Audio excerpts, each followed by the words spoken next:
Unit 5 के syllabus को समझ लेंगे। यूनिट 5 में जो सिलेबस है विद्यालय संस्कृति के संगठनात्मक पहलू, ये मुख्य रूप से विद्यालय से संबंधित विषयों के ऊपर फोकस है।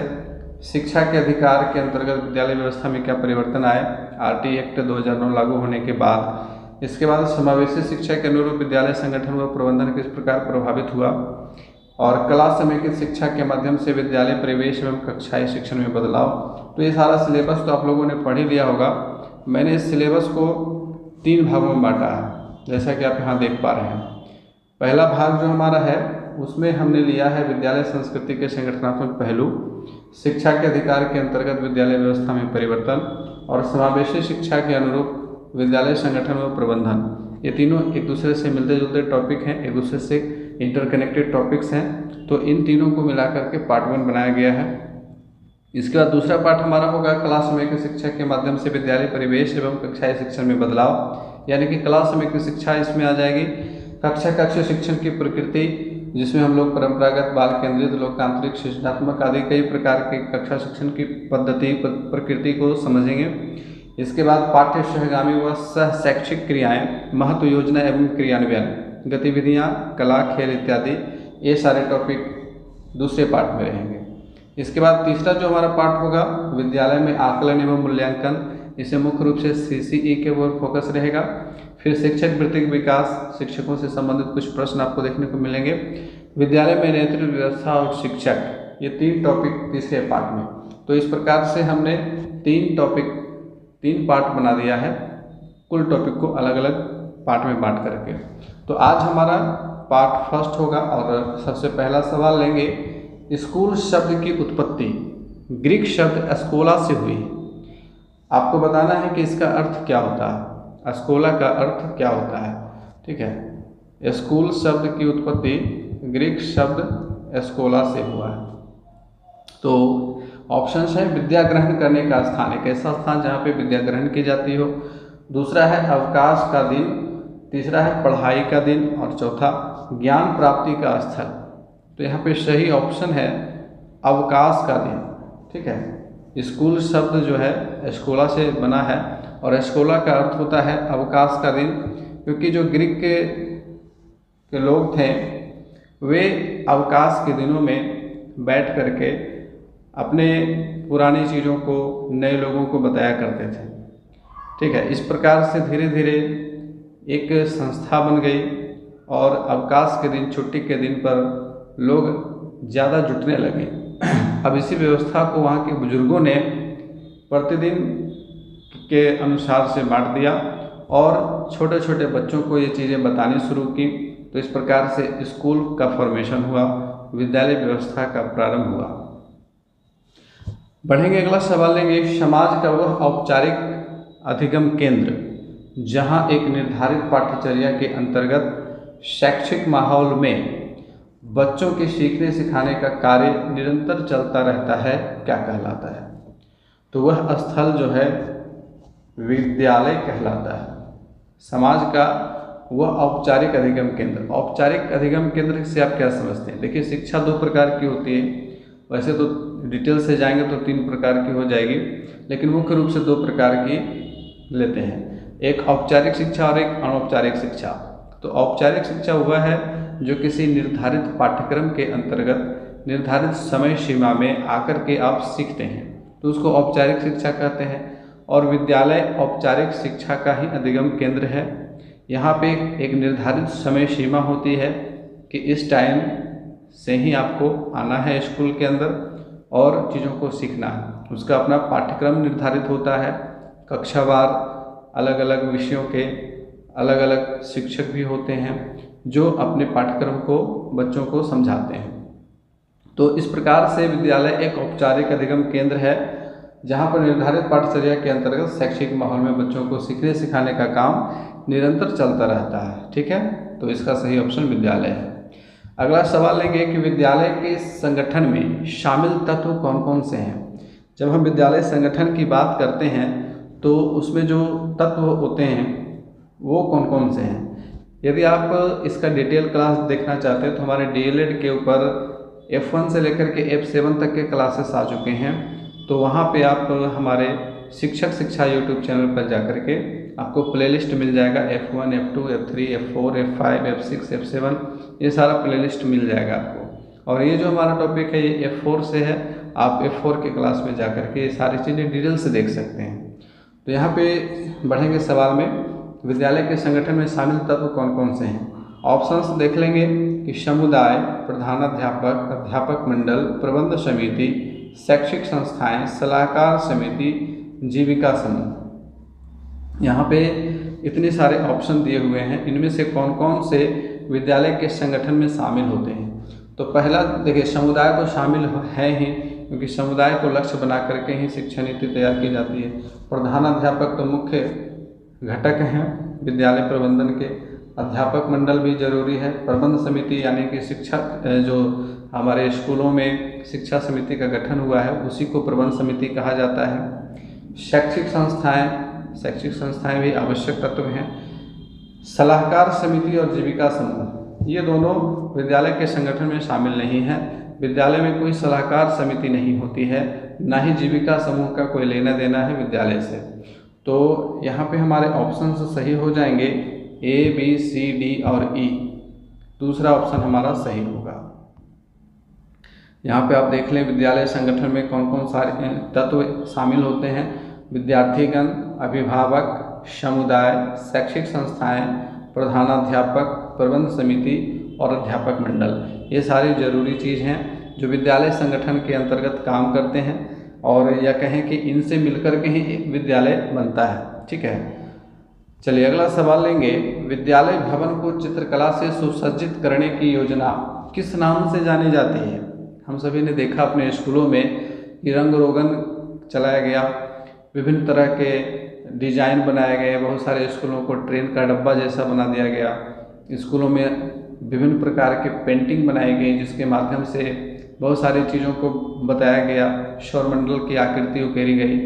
तो इस प्रक्रिया को क्या कहते हैं, यह योजना जो है वो किस नाम से जानी जाती है। ऑप्शन है बाला पेंटिंग, विद्यालय उन्मुखीकरण, भवन रोगन, मधुबनी पेंटिंग। तो इसका सही ऑप्शन आप लोगों को पता चल ही गया होगा, बाला पेंटिंग। ठीक है, बाला पेंटिंग क्या होता है। बाला BALA, बाला, इसका फुल फॉर्म अगर हम समझना चाहें तो building as a learning aid, यानी कि विद्यालय के भवन को एक अधिगम सामग्री के रूप में प्रस्तुत कर दिया गया। इसके माध्यम से इसको बाला पेंटिंग कहा गया। अब यहाँ देखिए बाला का पूर्ण रूप बताइए। अगला सवाल यही गया। तो अभी तुरंत हम लोगों ने चर्चा की building as a learning aid, तीसरा ऑप्शन सही होगा। और आप यहाँ पे देख पा रहे हैं कुछ स्कूलों के चित्र जो आप अपने स्कूलों में देखते ही होंगे। बढ़ेंगे अगले सवाल की ओर। हमारा अगला सवाल है, निम्न में से कौन विद्यालय के भौतिक संसाधन नहीं है। अब बात करें विद्यालय के संसाधनों की, तो विद्यालय के संसाधनों को हम लोग 3 प्रमुख वर्गों में बांट सकते हैं। पहला है मानव संसाधन, दूसरा है भौतिक संसाधन और तीसरा वित्तीय संसाधन। मानव संसाधन के अंतर्गत विद्यालय के जितने भी मानव लोग हैं, जिसमें प्रधानाध्यापक, अध्यापक मंडल, विद्यार्थीगण, शिक्षा समिति के जितने सदस्य हैं, रसोइया हैं एवं विद्यालय में कार्यरत अन्य कर्मचारी हैं, वे सभी आ जाएंगे मानव संसाधन के अंतर्गत। इसके बाद भौतिक संसाधन के अंतर्गत विद्यालय का भवन, विद्यालय की कक्षाएं, विद्यालय के शौचालय, विद्यालय का जो चापाकल या नल जल की जो व्यवस्था है, पुस्तकालय अगर है, लेबोरेटरी अगर है, तो वो सारी चीज़ें भौतिक संसाधन के अंतर्गत आ जाएंगी, जो वस्तुएं हैं। इसके बाद तीसरा जो संसाधन है वो वित्तीय संसाधन, और वित्तीय संसाधन के अंतर्गत जो भी सरकार के द्वारा राशि हस्तांतरित की जाती है विद्यालय शिक्षा समिति के खाते के अंदर विद्यालय के विभिन्न योजनाओं के निर्माण कार्यान्वयन हेतु, तो वो वित्तीय संसाधन के अंतर्गत आ जाएगा। तो यहाँ पे हम लोगों को चुनना है कि भौतिक संसाधन नहीं है, इस बात पे फोकस रखेंगे। ऐसा नहीं है कि जो जो भौतिक संसाधन है उसमें टिक लगा देंगे और वो सही कर देंगे, तो ये फिर गड़बड़ हो जाएगी।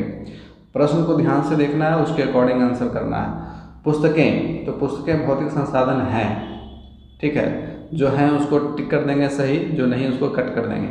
कक्षा कक्ष ये भी है। रसोइया नहीं है क्योंकि ये मानव संसाधन में आएगा। खेल परिसर है। मरम्मत राशि नहीं है क्योंकि ये वित्तीय संसाधन में आ जाएगा। पुस्तकालय है, विद्यार्थीगण नहीं है, क्योंकि ये भौतिक संसाधन में नहीं बल्कि मानव संसाधन में आ जाएंगे। तो कौन कौन नहीं है, यहाँ पूछा जा रहा है भौतिक संसाधन कौन कौन नहीं है। तो सी, ई और जी, तीसरा ऑप्शन सही है हमारा, सी, ई और जी।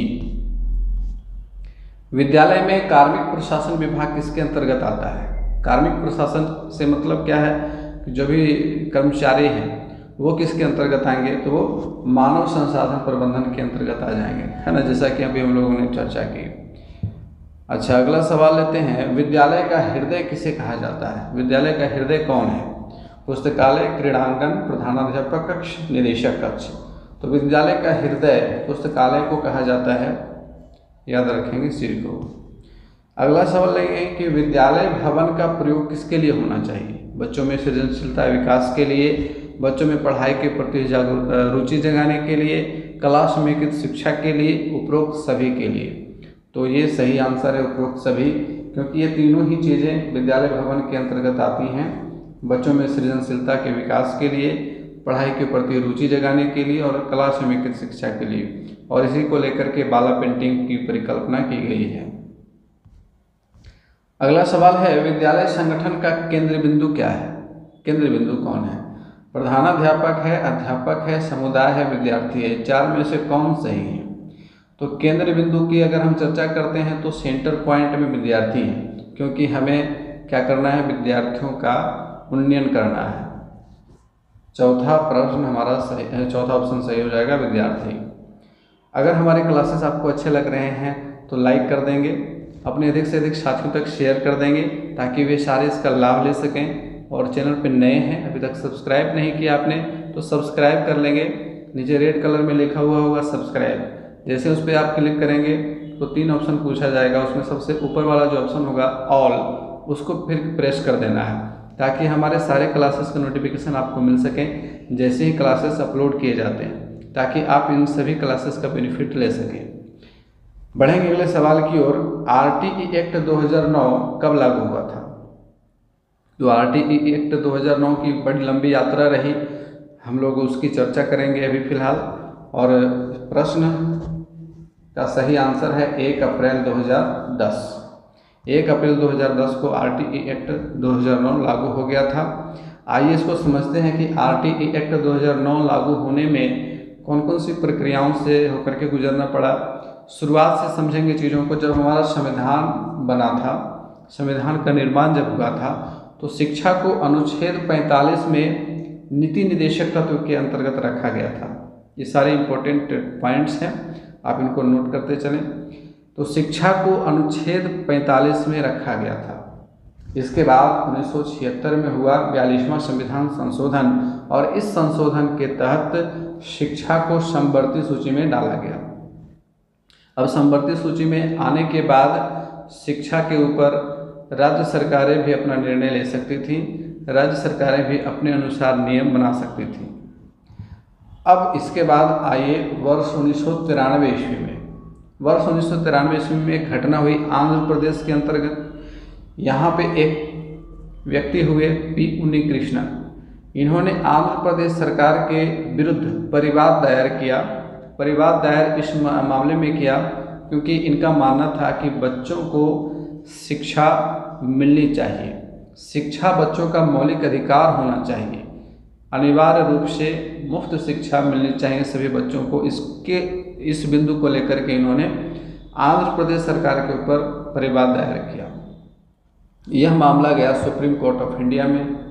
सुप्रीम कोर्ट ऑफ इंडिया में उन्नीकृष्णन की जीत हुई। शिक्षा को बच्चों का मौलिक अधिकार माना गया। सुप्रीम कोर्ट ने एक्सेप्ट किया इस चीज़ को और सरकार से अनुरोध किया कि इस मामले को देखा जाए। फिर बहुत वर्ष बीते, 2002 ईस्वी में 86वां संविधान संशोधन किया गया। इसमें संविधान के भाग 3 में अनुच्छेद 21 क जोड़ा गया, 21 क, और यह 21 क ये सुनिश्चित करता है कि शिक्षा बच्चों का मौलिक अधिकार है। 6 वर्ष से लेकर के 14 आयु वर्ग तक के जितने भी बच्चे भारत के अंदर हैं उन्हें शिक्षा का अधिकार मिलना ही। और जो भी सरकारें हैं, चाहे वो राज्य सरकारें हों या फिर केंद्र सरकार हो, उसका यह दायित्व बनता है कि 6 से 14 आयु वर्ग तक के बच्चों को मुफ्त एवं अनिवार्य शिक्षा प्रदान करें। तो यहाँ पे अनुच्छेद 21 का तो जोड़ा गया, लेकिन इसे धरातल पर लागू होने में अभी और टाइम लगा। 2003 से लेकर के 2007 ईस्वी तक 4 वर्षों तक इसके ऊपर परिचर्चा होती रही। फिर 15 दिसंबर 2008 को इसको राज्यसभा में मंजूरी दे दी गई। 4 अगस्त 2009 ईस्वी को इसको संसद के द्वारा अधिनियमित कर दिया गया। फाइनली ये तैयार हो गया और फाइनली 1 अप्रैल 2010 को ये पूरे देश में लागू हो गया। तो इस प्रकार से हमारा RTA एक्ट आया और इसकी संपूर्ण यात्रा इस प्रकार से रही। तो चीज़ों को अच्छे से समझते चलेंगे। और 2010 में आने के बाद फिर 2011 ईस्वी से शिक्षक भर्ती प्रक्रिया में बहुत सारे बदलाव देखने को मिले। और सबसे पहला बदलाव तो ये हो गया कि अब जो है शिक्षकों की बहाली जो भी होगी वो टेट एग्ज़ाम लेने के बाद होगी। तो इसी के बाद 2011 ईस्वी में टेट एग्जामिनेशन का आयोजन किया गया था। उसके बाद की यात्रा तो आप लोगों को पता है। शिक्षा के अधिकार अधिनियम के प्रमुख प्रावधान जो थे, आइए इसको भी समझ लेते हैं। RTA एक्ट 2009 का जो प्रमुख प्रावधान है उसको आप समझते चलें। 6 से 14 वर्ष के आयु वाले बच्चों को निःशुल्क एवं अनिवार्य शिक्षा प्रदान करना, ये तो पहला पॉइंट हो गया, सबसे इम्पोर्टेंट पॉइंट। इसके बाद दूसरा जो प्रोविज़न लाया गया कि प्रत्येक आवासीय क्षेत्र में जहां कम से कम 40 बच्चे हों, कितने 40 बच्चे हों, वहां 1 किलोमीटर के दायरे में कक्षा 5 तक प्राथमिक विद्यालय खोला जाएगा।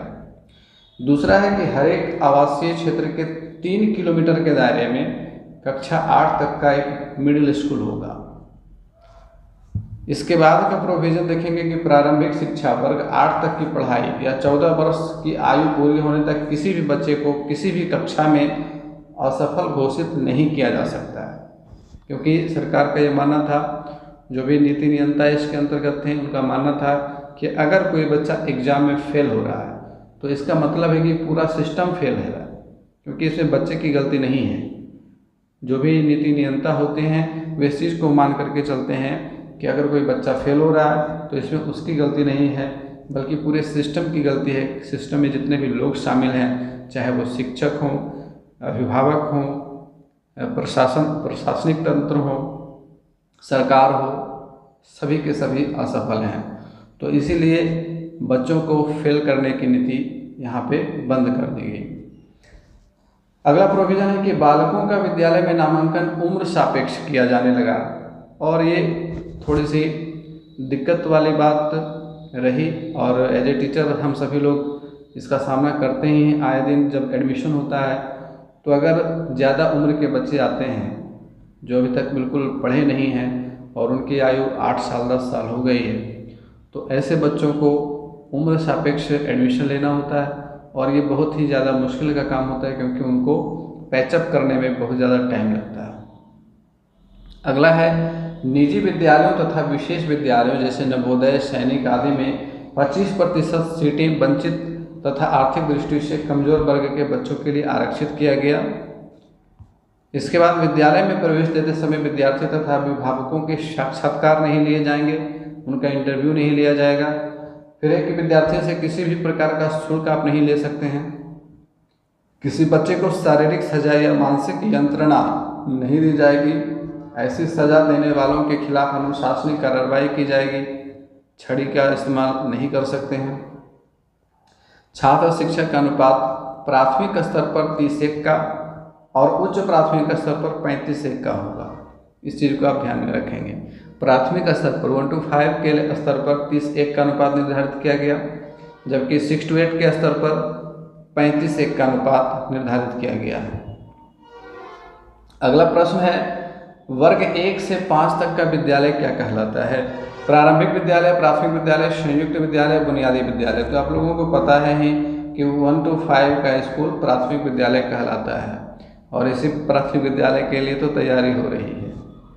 प्राथमिक विद्यालय का पोषक क्षेत्र क्या होता है?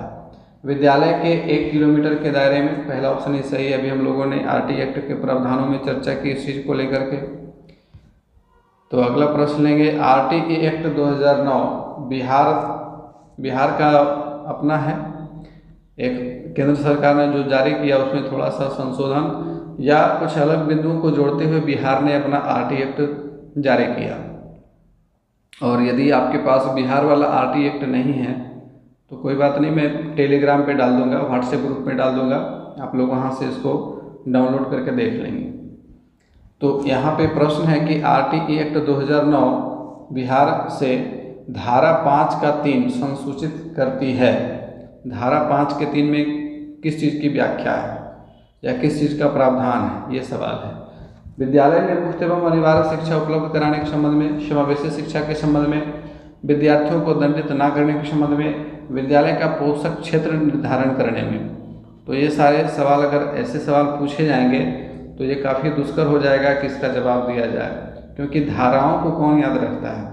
लेकिन मैंने प्रधानाध्यापक वाला जो सवाल देखा था तो एक दो सवाल ऐसे थे जिसमें धाराओं से संबंधित प्रश्न डाले गए थे, तो इसीलिए मैंने भी सोचा कि एक दो जो प्रमुख धाराएं हैं उनसे सवाल बना दिया जाए। तो RT एक्ट 2009 के धारा 5(3) जो है वो समावेशी शिक्षा के संबंध में है। धारा 5 का 3 कहती है, राज्य सरकार या स्थानीय प्राधिकारी यह सुनिश्चित करेगी कि किसी बच्चे के साथ जाति, धर्म या लिंग के आधार पर विद्यालय में भेदभाव ना हो। तो इसका मतलब है कि समावेशी शिक्षा को आप फॉलो कीजिए। समावेशी शिक्षा की अवधारणा ही यही है। अब बढ़ेंगे अगले सवाल की ओर। हमारा अगला सवाल है, RTE 2009 धारा 6(1) संसूचित करती है बाल पंजी का निर्धारण करने के संबंध में, माता पिता की भूमिका के संबंध में, विद्यार्थी को दंडित न करने के संबंध में, विद्यालय का पोषक क्षेत्र निर्धारण करने में। तो इसका सही ऑप्शन है ऑप्शन नंबर 1, बाल पंजी का निर्धारण करने के संबंध में। आइए देख लेते हैं इससे संबंधित जो प्रावधान किया गया धारा 6(1) में। स्थानीय प्राधिकार अपने क्षेत्रांतर्गत गृहवार सर्वेक्षण के माध्यम से सभी बच्चों को उनके जन्म से 14 वर्ष की आयु होने तक अभिलेख संधारित करेगा। हम लोगों ने अपने विद्यालय में देखा है बड़ी बड़ी बाल पंजियाँ, उनमें सारा डाटा एकत्रित करना होता है। हर साल स्कूल का घर में जा कर के सर्वे करना होता है। किसी घर में अगर बच्चे का जन्म होता है या फिर वो बच्चा आंगनवाड़ी से विद्यालय में आता है और पास आउट हो जाता है, तो ये सारी जानकारियाँ उसमें फीड की जाती हैं बाल पंजी में। तो 6(1) का जो संबंध है वो बाल पंजी का निर्धारण करने के संबंध में है। RTE 2009 का भाग 4 किससे संबंधित है? भाग 4 की बात की जा रही है। तो कुल कितने भाग हैं इस पे भी आपको देखना होगा कि कुल भाग कितने हैं। बिहार वाले में अलग है और जो केंद्र सरकार के द्वारा जारी किया गया उसमें अलग है, तो दोनों में आपको देख लेना है। लेकिन भाग 4 जो है दोनों में सेम है, केंद्र सरकार वाला में भी और बिहार सरकार वाला में भी सेम है। और भाग 4 जो है वो है विद्यालयों एवं शिक्षकों के दायित्व से संबंधित है। इसमें इन सारी चीज़ों की चर्चा की गई है कि विद्यालय और शिक्षकों का क्या दायित्व बनता है। तो अगला सवाल लेंगे, RTE 2009 के अनुसार कक्षा 6 से 8 में छात्र शिक्षक अनुपात क्या है? तो अभी हम लोगों ने चर्चा की है कि उच्च प्राथमिक लेवल पर जब आते हैं तो 35:1 का अनुपात है। अच्छा, अगला सवाल है कि 1 से 5 में छात्र शिक्षक अनुपात क्या है? तो इसकी चर्चा भी हम लोगों ने की, 30:1 का अनुपात है। RTE 2009 के अनुसार कक्षा 1 से 5 में एक शैक्षणिक वर्ष में न्यूनतम कार्य दिवसों की संख्या कितनी निर्धारित की गई है? न्यूनतम कितना दिन स्कूल चलना चाहिए, ठीक है, कार्य दिवस। तो प्राथमिक कक्षा में यानी कि 1 to 5 लेवल पर 200 दिन निर्धारित किया गया। तीसरा ऑप्शन सही है। अगला प्रश्न 6 से 8 में बताइए कि शैक्षणिक वर्ष में न्यूनतम कार्य दिवस कितने होंगे? तो 6 से 8 की जब बात करें थे तो 220 दिन हमारा सही ऑप्शन है। यानी कि 1 to 5 में आपको 200 दिन, 6 to 8 में 220 दिन तक स्कूल खुलना ही खुलना है, इससे कम नहीं खुल सकता है। अगर कोई अपरिहार्य घटना घटित नहीं होती है, जैसे कि कोरोना आया तो लॉकडाउन हो गया तो स्कूल ही बंद हो गया, वो अलग चीज़ें हैं। लेकिन अगर सामान्य रूप से स्कूल चलता है तो कम से कम न्यूनतम इतने दिन स्कूल खुलने ही चाहिए। अगर इससे कम स्कूल खुलता है तो फिर शोकॉज हो सकता है संबंधित पदाधिकारियों पर, प्रधानाध्यापक के ऊपर। अगर हमारे क्लासेस आपको अच्छे लग रहे हैं तो प्लीज़ लाइक कर देंगे। यदि आप लोगों ने अभी तक लाइक नहीं किया तो अभी जस्ट कर लें, इसके बाद आगे वॉच करते रहें, अभी लंबी दूरी तय करनी है। RTE 2009 के अनुसार शिक्षक के लिए प्रति सप्ताह न्यूनतम कितने कार्य घंटों का निर्धारण किया गया। अभी हम लोगों ने न्यूनतम कार्य दिवस की चर्चा की, इसके साथ साथ न्यूनतम कितने घंटे काम करना है शिक्षक को, यह भी उल्लेखित है RTE में। तो यहाँ पे सही ऑप्शन होगा पहला 45 घंटा। 45 घंटे निर्धारित किए गए हैं प्रत्येक सप्ताह। विद्यालय शिक्षा समिति के गठन की व्याख्या RTE के किस भाग में की गई है? और ये बिहार वाला में आपको मिलेगा, केंद्र सरकार वाला में नहीं मिलेगा, ठीक है। तो बिहार के भाग 5 में RTE एक्ट 2009 के भाग 5 में विद्यालय शिक्षा समिति के गठन से संबंधित सारी जानकारी दी गई है। पूरी प्रक्रिया बताई गई है कि किस प्रकार से विद्यालय शिक्षा समिति का गठन किया जाएगा, कौन कौन से सदस्य होंगे, सदस्यों का चुनाव कैसे होगा, और इसके उपरांत उसका जो सर्टिफिकेशन होगा वो कैसे होगा, ये सारी चीज़ें, इसका फॉर्मेट भी दिया गया है। समावेशी शिक्षा की नींव के रूप में किस सम्मेलन को जाना जाता है? अब देखिए समावेशी शिक्षा से प्रश्न आ गया, तो समावेशी शिक्षा के ऊपर हमारा डिटेल क्लास आया हुआ है शिक्षक शिक्षा चैनल पे, आप यहाँ से देख सकते हैं। समावेशी शिक्षा से संबंधित तमाम डिटेल्स आपको मिल जाएंगे। तो यहाँ पे नींव की बात की जा रही है कि समावेशी शिक्षा की नींव किस सम्मेलन में पड़ी थी। तो कुछ सम्मेलन हुए थे समावेशी शिक्षा को लेकर के, जैसे जो मिशन सम्मेलन, सलमान का विश्व सम्मेलन, ये सारे सम्मेलन के अंतर्गत आपको बताना है कि किस सम्मेलन में समावेशी शिक्षा की नींव पड़ी थी। तो इसका सही ऑप्शन है ऑप्शन नंबर 2, सलमान का विश्व सम्मेलन 1994 ईस्वी में ये आयोजित किया गया था। अगला प्रश्न लेंगे कि समावेशी शिक्षा का तात्पर्य सबको डैश से है। जातिगत भेदभाव से ऊपर उठकर पुरस्कृत करने से, समाविष्ट करने से, निःशुल्क पाठ्य पुस्तक उपलब्ध करा देने से, या फिर पढ़ने के लिए बाध्य करने से। तो समावेशी शिक्षा का तात्पर्य सबको समाविष्ट करने से है। जो भी जितने भी हमारे विविधता भरे वातावरण में अलग अलग पृष्ठभूमि के बच्चे हैं, उन सबको समाविष्ट करते हुए शिक्षा की मुख्य धारा से जोड़ना ही समावेशी शिक्षा का लक्ष्य है। निम्न में से कौन समावेशी शिक्षा का उद्देश्य है? 4 ऑप्शन दिए हुए। असमर्थ बालकों को सामाजिक व सांस्कृतिक रूप से जोड़ करके विकास की मुख्य धारा में लाना, बालकों में जागरूकता एवं उत्सुकता का विकास करना, बालकों को आत्मनिर्भर बनाना, उपरोक्त सभी। तो ये सभी सही हो जाएंगे, ये सारे ही समावेशी शिक्षा के उद्देश्य हैं। समावेशी शिक्षा हाशिए पर स्थित वर्गों से शिक्षकों को सम्मिलित करने से संबंधित है। कक्षा में विविधता का उत्सव मनाती है। दाखिले संबंधी कठोर प्रक्रियाओं को बढ़ावा देती है। तथ्यों की शिक्षा मतारोपण से संबंधित है।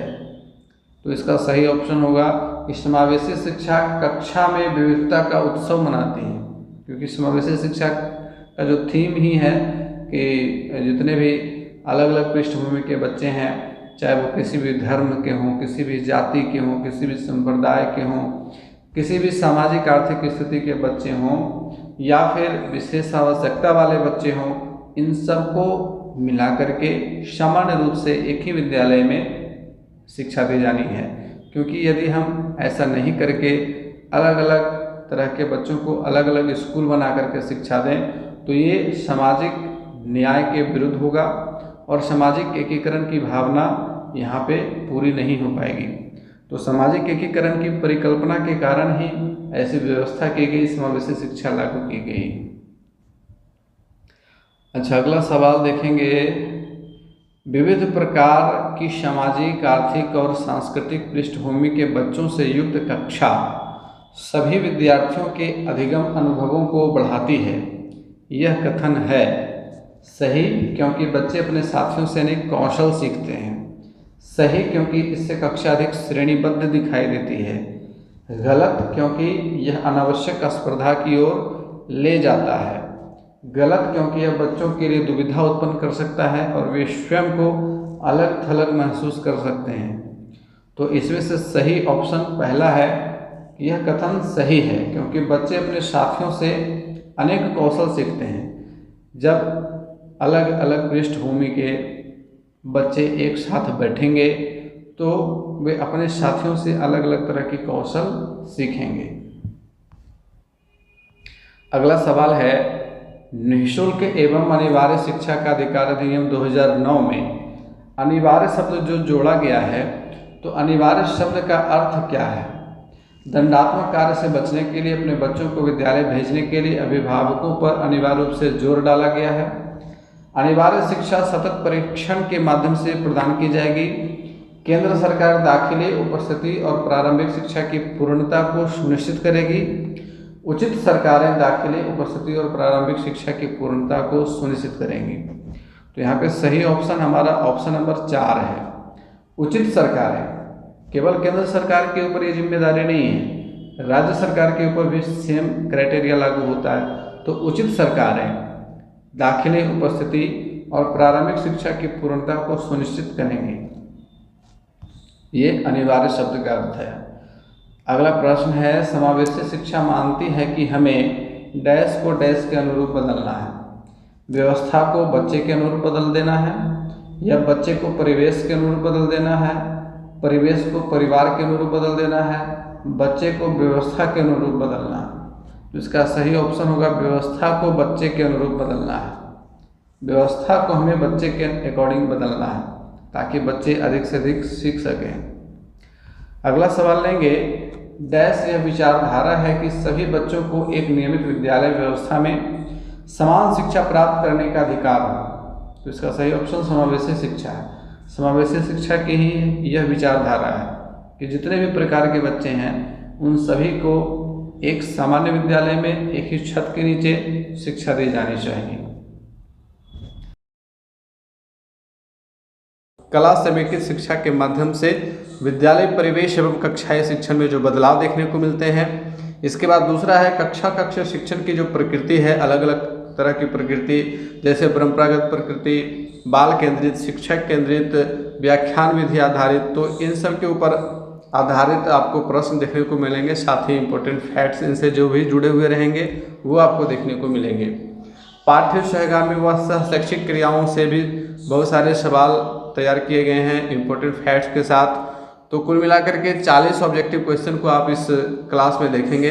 तो एक एक प्रश्न को आप ध्यान से देखेंगे, उनका डिस्कशन समझते चलेंगे। आइए लेंगे पहले सवाल को। हमारा पहला सवाल है, कला समेकित शिक्षा का अर्थ क्या है?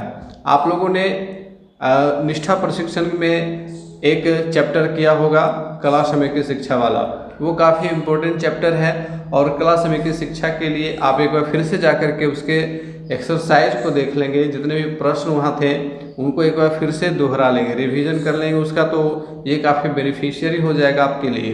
तो कला समेकित शिक्षा का अर्थ आपको बताना है। ऑप्शंस हैं, छात्रों को केवल विविध प्रकार की कलाओं का प्रशिक्षण देना, अर्थात अलग अलग तरह की जो कलाएं हैं जैसे चित्रकला, नृत्य कला, संगीत कला इत्यादि, तो इन कलाओं का प्रशिक्षण देना कला समेकित शिक्षा का अर्थ है। दूसरा ऑप्शन है, प्राथमिक स्तर के छात्रों को कला सिखाना। जो प्राथमिक स्तर के बच्चे हैं, क्लास 1 to 5 के बच्चे हैं, उनको कला सिखाना। क्या ये सही ऑप्शन है? तीसरा ऑप्शन देखते हैं, शिक्षा में कला का उचित प्रयोग करते हुए बच्चों को पढ़ाना। और चौथा है कि शिक्षण की प्रक्रिया में कला का अलग पाठचर्या विकसित करना, कि कला का एक अलग पाठ्यचर्या ही रहेगा, अलग सिलेबस रहेगा, करिकुलम रहेगा, और उसके तहत बच्चों को बिल्कुल नए सिरे से कला शिक्षण दिया जाएगा। तो इसमें सही ऑप्शन क्या है? यहाँ पे देखिए, शब्दों को समझना है। कला समेकित, कला का अर्थ तो हम सभी लोग जान रहे हैं कि कला अलग अलग प्रकार की होती हैं। नृत्य कला, संगीत कला, चित्रकला, बहुत तरह के आर्ट्स होते हैं। और समेकित का मतलब होता है इनको समाहित करते हुए, इनको जोड़ते हुए। अगर हम अपने पाठ्यक्रम में कला को समेकित करते हैं, कला को शामिल करते हुए अपने पाठ्यक्रम को तैयार करते हैं और अपने लेसन को प्रेजेंट करते हैं बच्चों के सामने, बच्चों को इन्वॉल्व करते हैं विभिन्न कलाओं के माध्यम से, तो ये काफ़ी ज़्यादा अच्छा होगा बच्चों के लिए। तो यहाँ पे तीसरा ऑप्शन हमारा यहाँ सही होगा, शिक्षा में कला का उचित प्रयोग करते हुए बच्चों को पढ़ाना। This is the right option. और अब बढ़ेंगे दूसरे सवाल की ओर। समेकित का क्या अर्थ है ये बताना है। समेकित शब्द का क्या अर्थ है? तो जैसा कि आप लोगों को अभी चर्चा करके मैंने बताया कि समेकित क्या है कि जितनी भी कलाएं हैं उनको अपने पाठ्यक्रम में हमें शामिल करना है, उनको जोड़ना है और उनके माध्यम से हमें पाठ्यक्रम की चीज़ों को बच्चों के सामने डिलीवर करना है। तो ऑप्शंस देखेंगे, विज्ञान के अलावा अन्य विषयों के साथ कला का संयोजन। क्यों विज्ञान को क्यों छोड़ा जाए? विज्ञान में भी हम कला को समेकित कर सकते हैं। कम से कम एक कला रूप के विषय का गहन ज्ञान, एक ही कला का क्यों ज्ञान होना चाहिए? भाषा और सामाजिक अध्ययन के साथ कला का संयोजन, और बाकी के विषय कहाँ गए? तो ये भी गलत ऑप्शन है। विभिन्न पाठ्यक्रम क्षेत्रों के शिक्षण के साथ कला का संयोजन, this is the right option. और इसमें सही बताया गया है कि विभिन्न पाठ्यक्रम क्षेत्रों के शिक्षण के साथ कला का हम संयोजन करेंगे, कला को समेकित करेंगे, और यही समेकित का अर्थ होता है। तो यहाँ पे चौथा ऑप्शन हमारा सही है। अगला सवाल देखेंगे, कला समेकित शिक्षा में कला को किस संदर्भ में लिया गया है? In which prospect art is including into art integrated education. कला समेकित शिक्षा में कला को किस संदर्भ में लिया गया? ऑप्शंस हैं, शिक्षण शास्त्र का एक टूल है, लोक कला, परंपरागत कला, परीक्षा की एक कला। तो इससे सही ऑप्शन है शिक्षण शास्त्र का एक टूल है। This is a tool of pedagogy, this is a part of our pedagogy. हमारा जो पेडागोजी है, शिक्षण शास्त्र है, उसी का एक हिस्सा है कला समेकित शिक्षा। ठीक है, जस्ट एज TLM, हम लोग TLM का इस्तेमाल करते हैं अपने शिक्षण को प्रभावी बनाने में, बच्चों को रुचिकर ढंग से समझाने के लिए TLM का यूज किया जाता है। तो उसी प्रकार से कला समेकित शिक्षा भी एक टूल है ना, इसका भी इस्तेमाल हम लोग जस्ट TLM कर सकते हैं। जैसे अगर हम किसी कहानी को रोल प्ले के माध्यम से अगर करवा दें, कक्षा के अंदर संवाद बच्चों को दे दिए जाए और उनसे रोल प्ले करवाया जाए, नाटक के रूप में प्रस्तुत कराया जाए, तो वो ज़्यादा बेहतर तरीके से बच्चे समझ पाएंगे। और जब बच्चे खुद जब पार्टिसिपेट करेंगे तो उनकी समझ ज़्यादा व्यापक होगी। तो ये सारी चीज़ों को समझते हुए कला को समेकित किया गया है। चलिए अगला प्रश्न है कि पाठ्यक्रम में यदि कला का समावेश हो तो इससे अवधारणाओं को क्या करने में मदद मिलती है? उपयुक्त शब्द से रिक्त स्थान की पूर्ति करना है आपको। यहाँ पे उपयुक्त शब्द को भरना है। ऑप्शंस है, याद करने में मदद मिलती है, कंठस्थ करने में मदद मिलती है, स्पष्ट करने में मदद मिलती है, भ्रमित करने में मदद मिलती है। तो यहाँ पे आप लोगों को पता चल गया होगा, बिल्कुल ही आसान सा ये सवाल था। स्पष्ट करने में मदद मिलती है। पाठ्यक्रम में यदि कला का समावेश हो तो हम इससे अवधारणाओं को बिल्कुल स्पष्ट कर सकते हैं, बच्चों के मस्तिष्क पर अंकित कर सकते हैं। तो तीसरा ऑप्शन यहाँ पे सही है।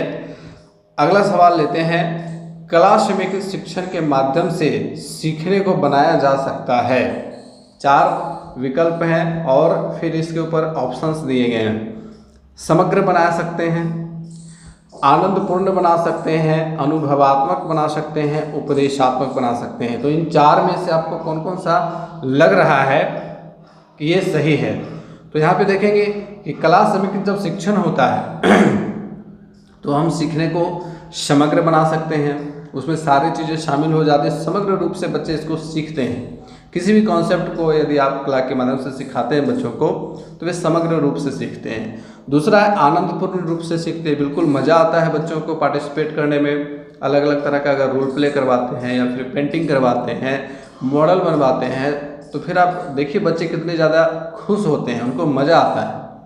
मैं साइंस के क्लास में बच्चों को क्या करता हूँ, अगर मैं पौधों के जड़ के बारे में बता रहा हूँ तो पौधों से बीज मंगवा करके क्लास में ही मिट्टी डाल करके कुछ डिब्बे में और बीजों को रोप दिया जाता है और कुछ दिन तक बच्चे कुतूहल से देखते हैं कि कौन सा बीज जन्म ले लिया, अंकुरित हुआ। जैसे ही कोई बीज अगर अंकुरित होगा तुरंत दौड़ करके मुझे सूचना देंगे कि सर बीज अंकुरित हो गया, चलिए अब जल्दी से उसको निकाल करके दिखाइए। तो बहुत आनंद आता है बच्चों को। अनुभवात्मक, बिल्कुल अनुभव से परिपूर्ण हो जाते हैं बच्चे, उनको एक्सपीरियंस मिलता है चीज़ों का।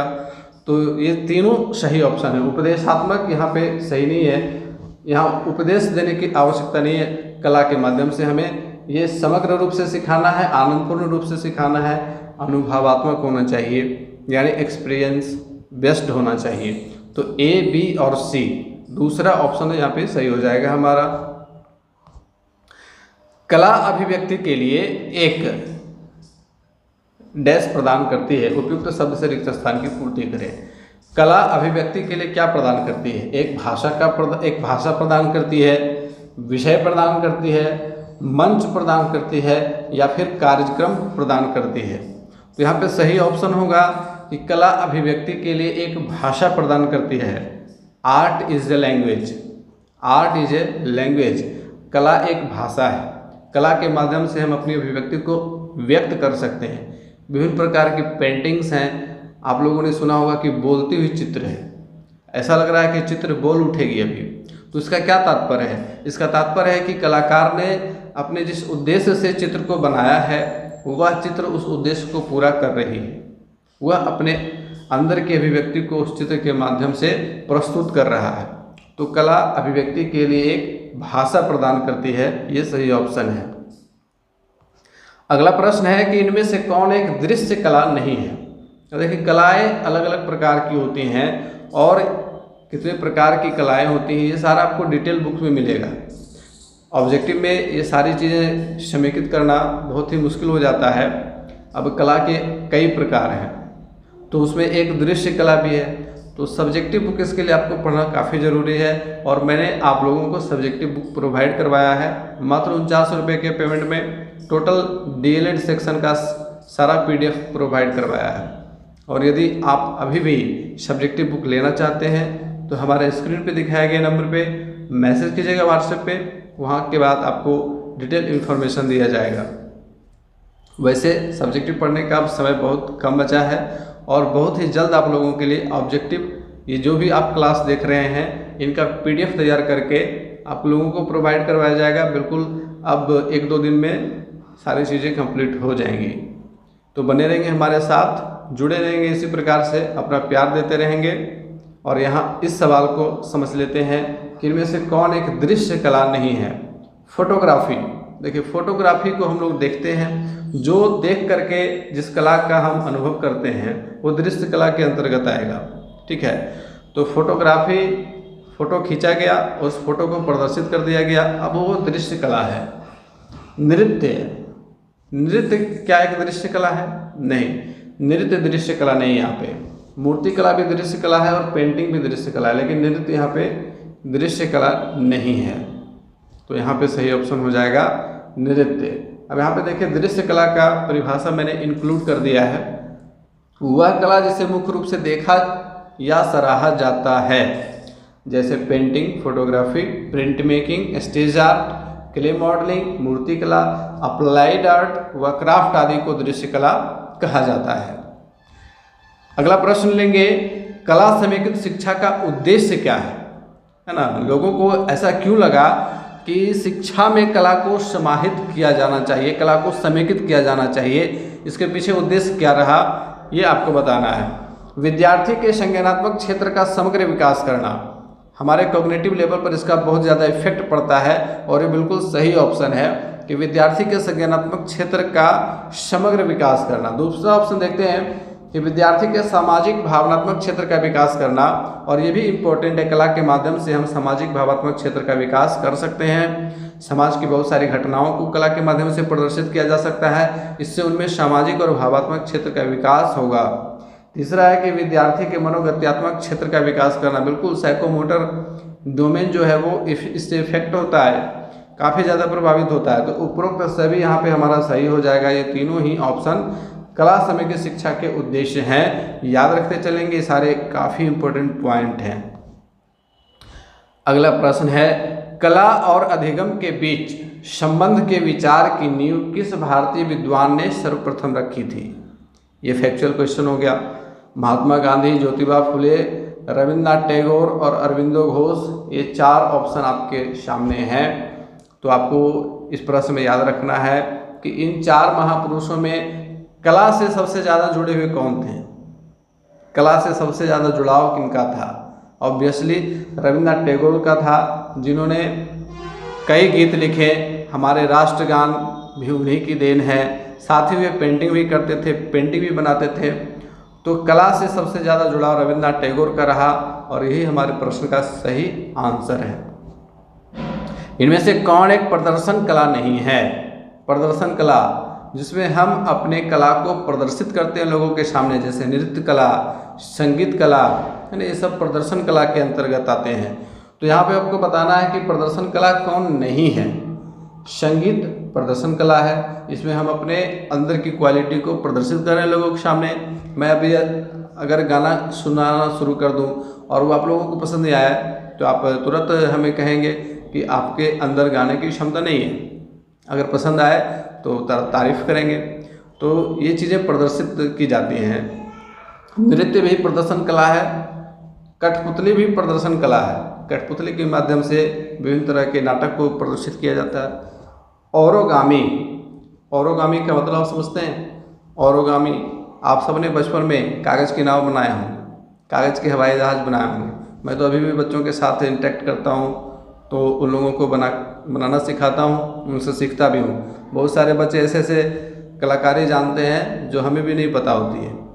तो ओरोगामी इसी आर्ट को कहते हैं। ये जापानी नाम है। ओरोगामी जो एक जापानी नाम है जिसमें कागज़ के टुकड़े से विभिन्न प्रकार की आकृतियों को बनाया जाता है और ओरोगामी प्रदर्शन कला नहीं है। चलिए, अगर हमारे क्लासेस आपको अच्छे लगते हैं लाइक कीजिए, अभी जस्ट अपने अधिक से अधिक साथियों तक शेयर कर दीजिए। व्हाट्सएप के माध्यम से शेयर कर सकते हैं। जैसे आप शेयर बटन पे क्लिक करते हैं तो आपके सामने ढेर सारा ऑप्शन आ जाता है, कहाँ आप शेयर करना चाहते हैं। व्हाट्सएप, फेसबुक, टेलीग्राम, इंस्टाग्राम, जहाँ भी आपके अकाउंट है सब जगह शेयर कर दीजिए, क्योंकि ज़्यादा से ज़्यादा लोगों तक ये क्वालिटी वीडियो पहुँचना चाहिए ताकि हम सभी शिक्षक बंधुओं का भला हो सके। और चैनल पे नए हैं, अभी तक सब्सक्राइब नहीं किया तो सब्सक्राइब कर लेंगे। मैंने आपको एक दिन एसईओ वाला वो स्क्रीनशॉट दिखाया था कि हमारे 90% साथी ऐसे हैं जिन्होंने हमारे चैनल को सब्सक्राइब नहीं किया है, केवल वीडियो देखते हैं, आगे बढ़ जाते हैं। अगला प्रश्न है, इनमें से कौन कला के संदर्भ में सही नहीं है? संदर्भ में सही नहीं है, ये देखना है। कलाएं नवीन अभिनव प्रक्रियाओं का सृजन करती हैं। ये बिल्कुल सही कथन है कि कला के माध्यम से हमारे मस्तिष्क में नए नए विचार उत्पन्न होते हैं, नवीन प्रक्रियाओं का सृजन होता है। कला वंचित समूह के विद्यार्थियों को शिक्षा से जोड़ने में सहायता करती है। ये भी सही है। हम लोग नुक्कड़ नाटक का आयोजन करते हैं गांव में। क्यों? क्योंकि गांव के जो बच्चे स्कूल नहीं आते हैं, वे अभिभावक जो अपने बच्चों को स्कूल नहीं भेजना चाहते हैं, उनमें जागरूकता आए। तो कला वंचित समूह के विद्यार्थियों को शिक्षा से जोड़ने में सहायता करती है। कला केवल संज्ञानात्मक क्षेत्र का विकास करती है। केवल, यहाँ केवल शब्द का यूज किया गया, केवल संज्ञानात्मक क्षेत्र, ऐसा नहीं है। अभी हम लोगों ने पिछले प्रश्न में देखा कि कला सामाजिक भावात्मक क्षेत्र का भी विकास करती है, साइकोमोटर डोमेन का भी विकास करती है। अगला ऑप्शन देख लेते हैं कि कला समय की शिक्षा विद्यार्थियों की उपस्थिति में सुधार करने में सहायता करती है। बिल्कुल, आप अपने क्लास में अगर रेगुलर कला के माध्यम से शिक्षण करते हैं तो आपके क्लास में भीड़ जुटी रहेगी। मैं तीसरी क्लास में जाता हूँ तो 8वीं कक्षा के बच्चे खिड़की के सामने खड़े हो जाते हैं। अगला प्रश्न लेंगे, उचित कथन चुने।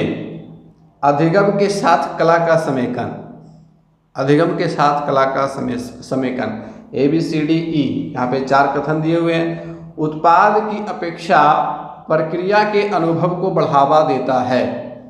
हाँ, अधिगम के साथ कला का समेकन जो है प्रक्रिया को ज़्यादा बढ़ावा देता है, प्रक्रिया के अनुभव को, प्रोसेसिंग समझाता है। विभिन्न ज्ञान क्षेत्रों डोमेन के विकास को बढ़ावा देता है। This is also true. शिक्षा में नकल को बढ़ावा देता है। नहीं, इसमें नकल कहाँ से है? इसमें तो नवीन विचार उत्पन्न होते हैं। बच्चे खुद से अपना मौलिक अभिनय करते हैं। अगर आप उनको कहेंगे कि अलग अलग जानवरों की एक्टिंग करके दिखाओ तो शुरू हो जाएंगे बच्चे। वो नकल नहीं करते हैं, उनके अंदर से मौलिकता बाहर निकलती है। प्रत्येक बच्चे की सक्रिय भागीदारी को बढ़ावा देता है। This is also true. बिल्कुल, वे एक्टिव हो जाते हैं। जैसे आप कला का आयोजन करो कि क्लास में आप अनाउंस केवल कर दो कि चलो भाई आज अंतराक्षरी खेलो, देखिए सारे बच्चे कैसे प्रफुल्लित हो जाएंगे, सबका अटेंशन आ जाएगा कि चलो आज अंतराक्षरी खेलना है। बच्चों में रटंत प्रणाली को बढ़ावा देता है। ये गलत है, दिस इज रॉन्ग ऑप्शन। तो यहाँ पे हमारे कौन कौन सही ऑप्शन है? A सही है, B सही है, C गलत है, डी सही है, ई गलत है। तो ए, बी और डी, चौथा ऑप्शन हमारा सही है यहाँ पे। आइए बढ़ेंगे अगले सवाल की ओर। अगला सवाल है, प्राथमिक स्तर पर कला समेकित अधिगम का उद्देश्य नहीं है। अब देखिए, कला समेकित अधिगम का उद्देश्य जो निर्धारित किया गया है, तो प्राथमिक स्तर पर अलग है, उच्चतर प्राथमिक स्तर पर अलग है। तो ये भी एक सिचुएशन बनता है।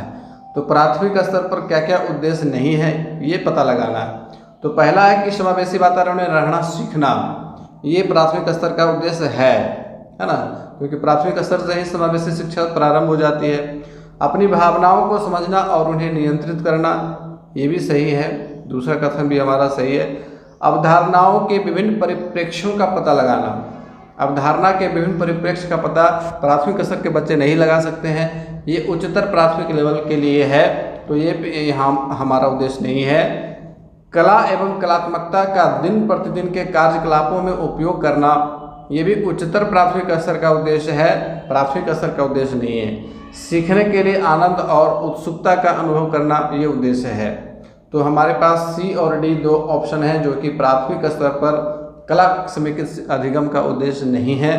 तो पहला ऑप्शन यहाँ सही हो जाएगा, सी और डी। यहाँ पे देख लेंगे, ये जो सी और डी है, ये दोनों उद्देश्य उच्च प्राथमिक स्तर के लिए निर्धारित किए गए हैं। अगला प्रश्न देखेंगे कि सौर मंडल की रूपरेखा समझाने के लिए एक शिक्षक अपने विद्यार्थियों को सूर्य एवं उसके ग्रहों के क्रम के अनुसार मैदान में गतिविधि करवा रहे हैं। बीच में एक बच्चे को खड़ा कर दिए, वो सूरज है।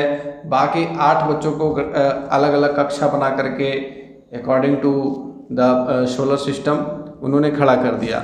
ये किसका उदाहरण है? कला समेकित शिक्षा का, अवधारणा मानचित्रण का, ब्रेन स्टॉर्मिंग का, तथ्यों को रटवाने का।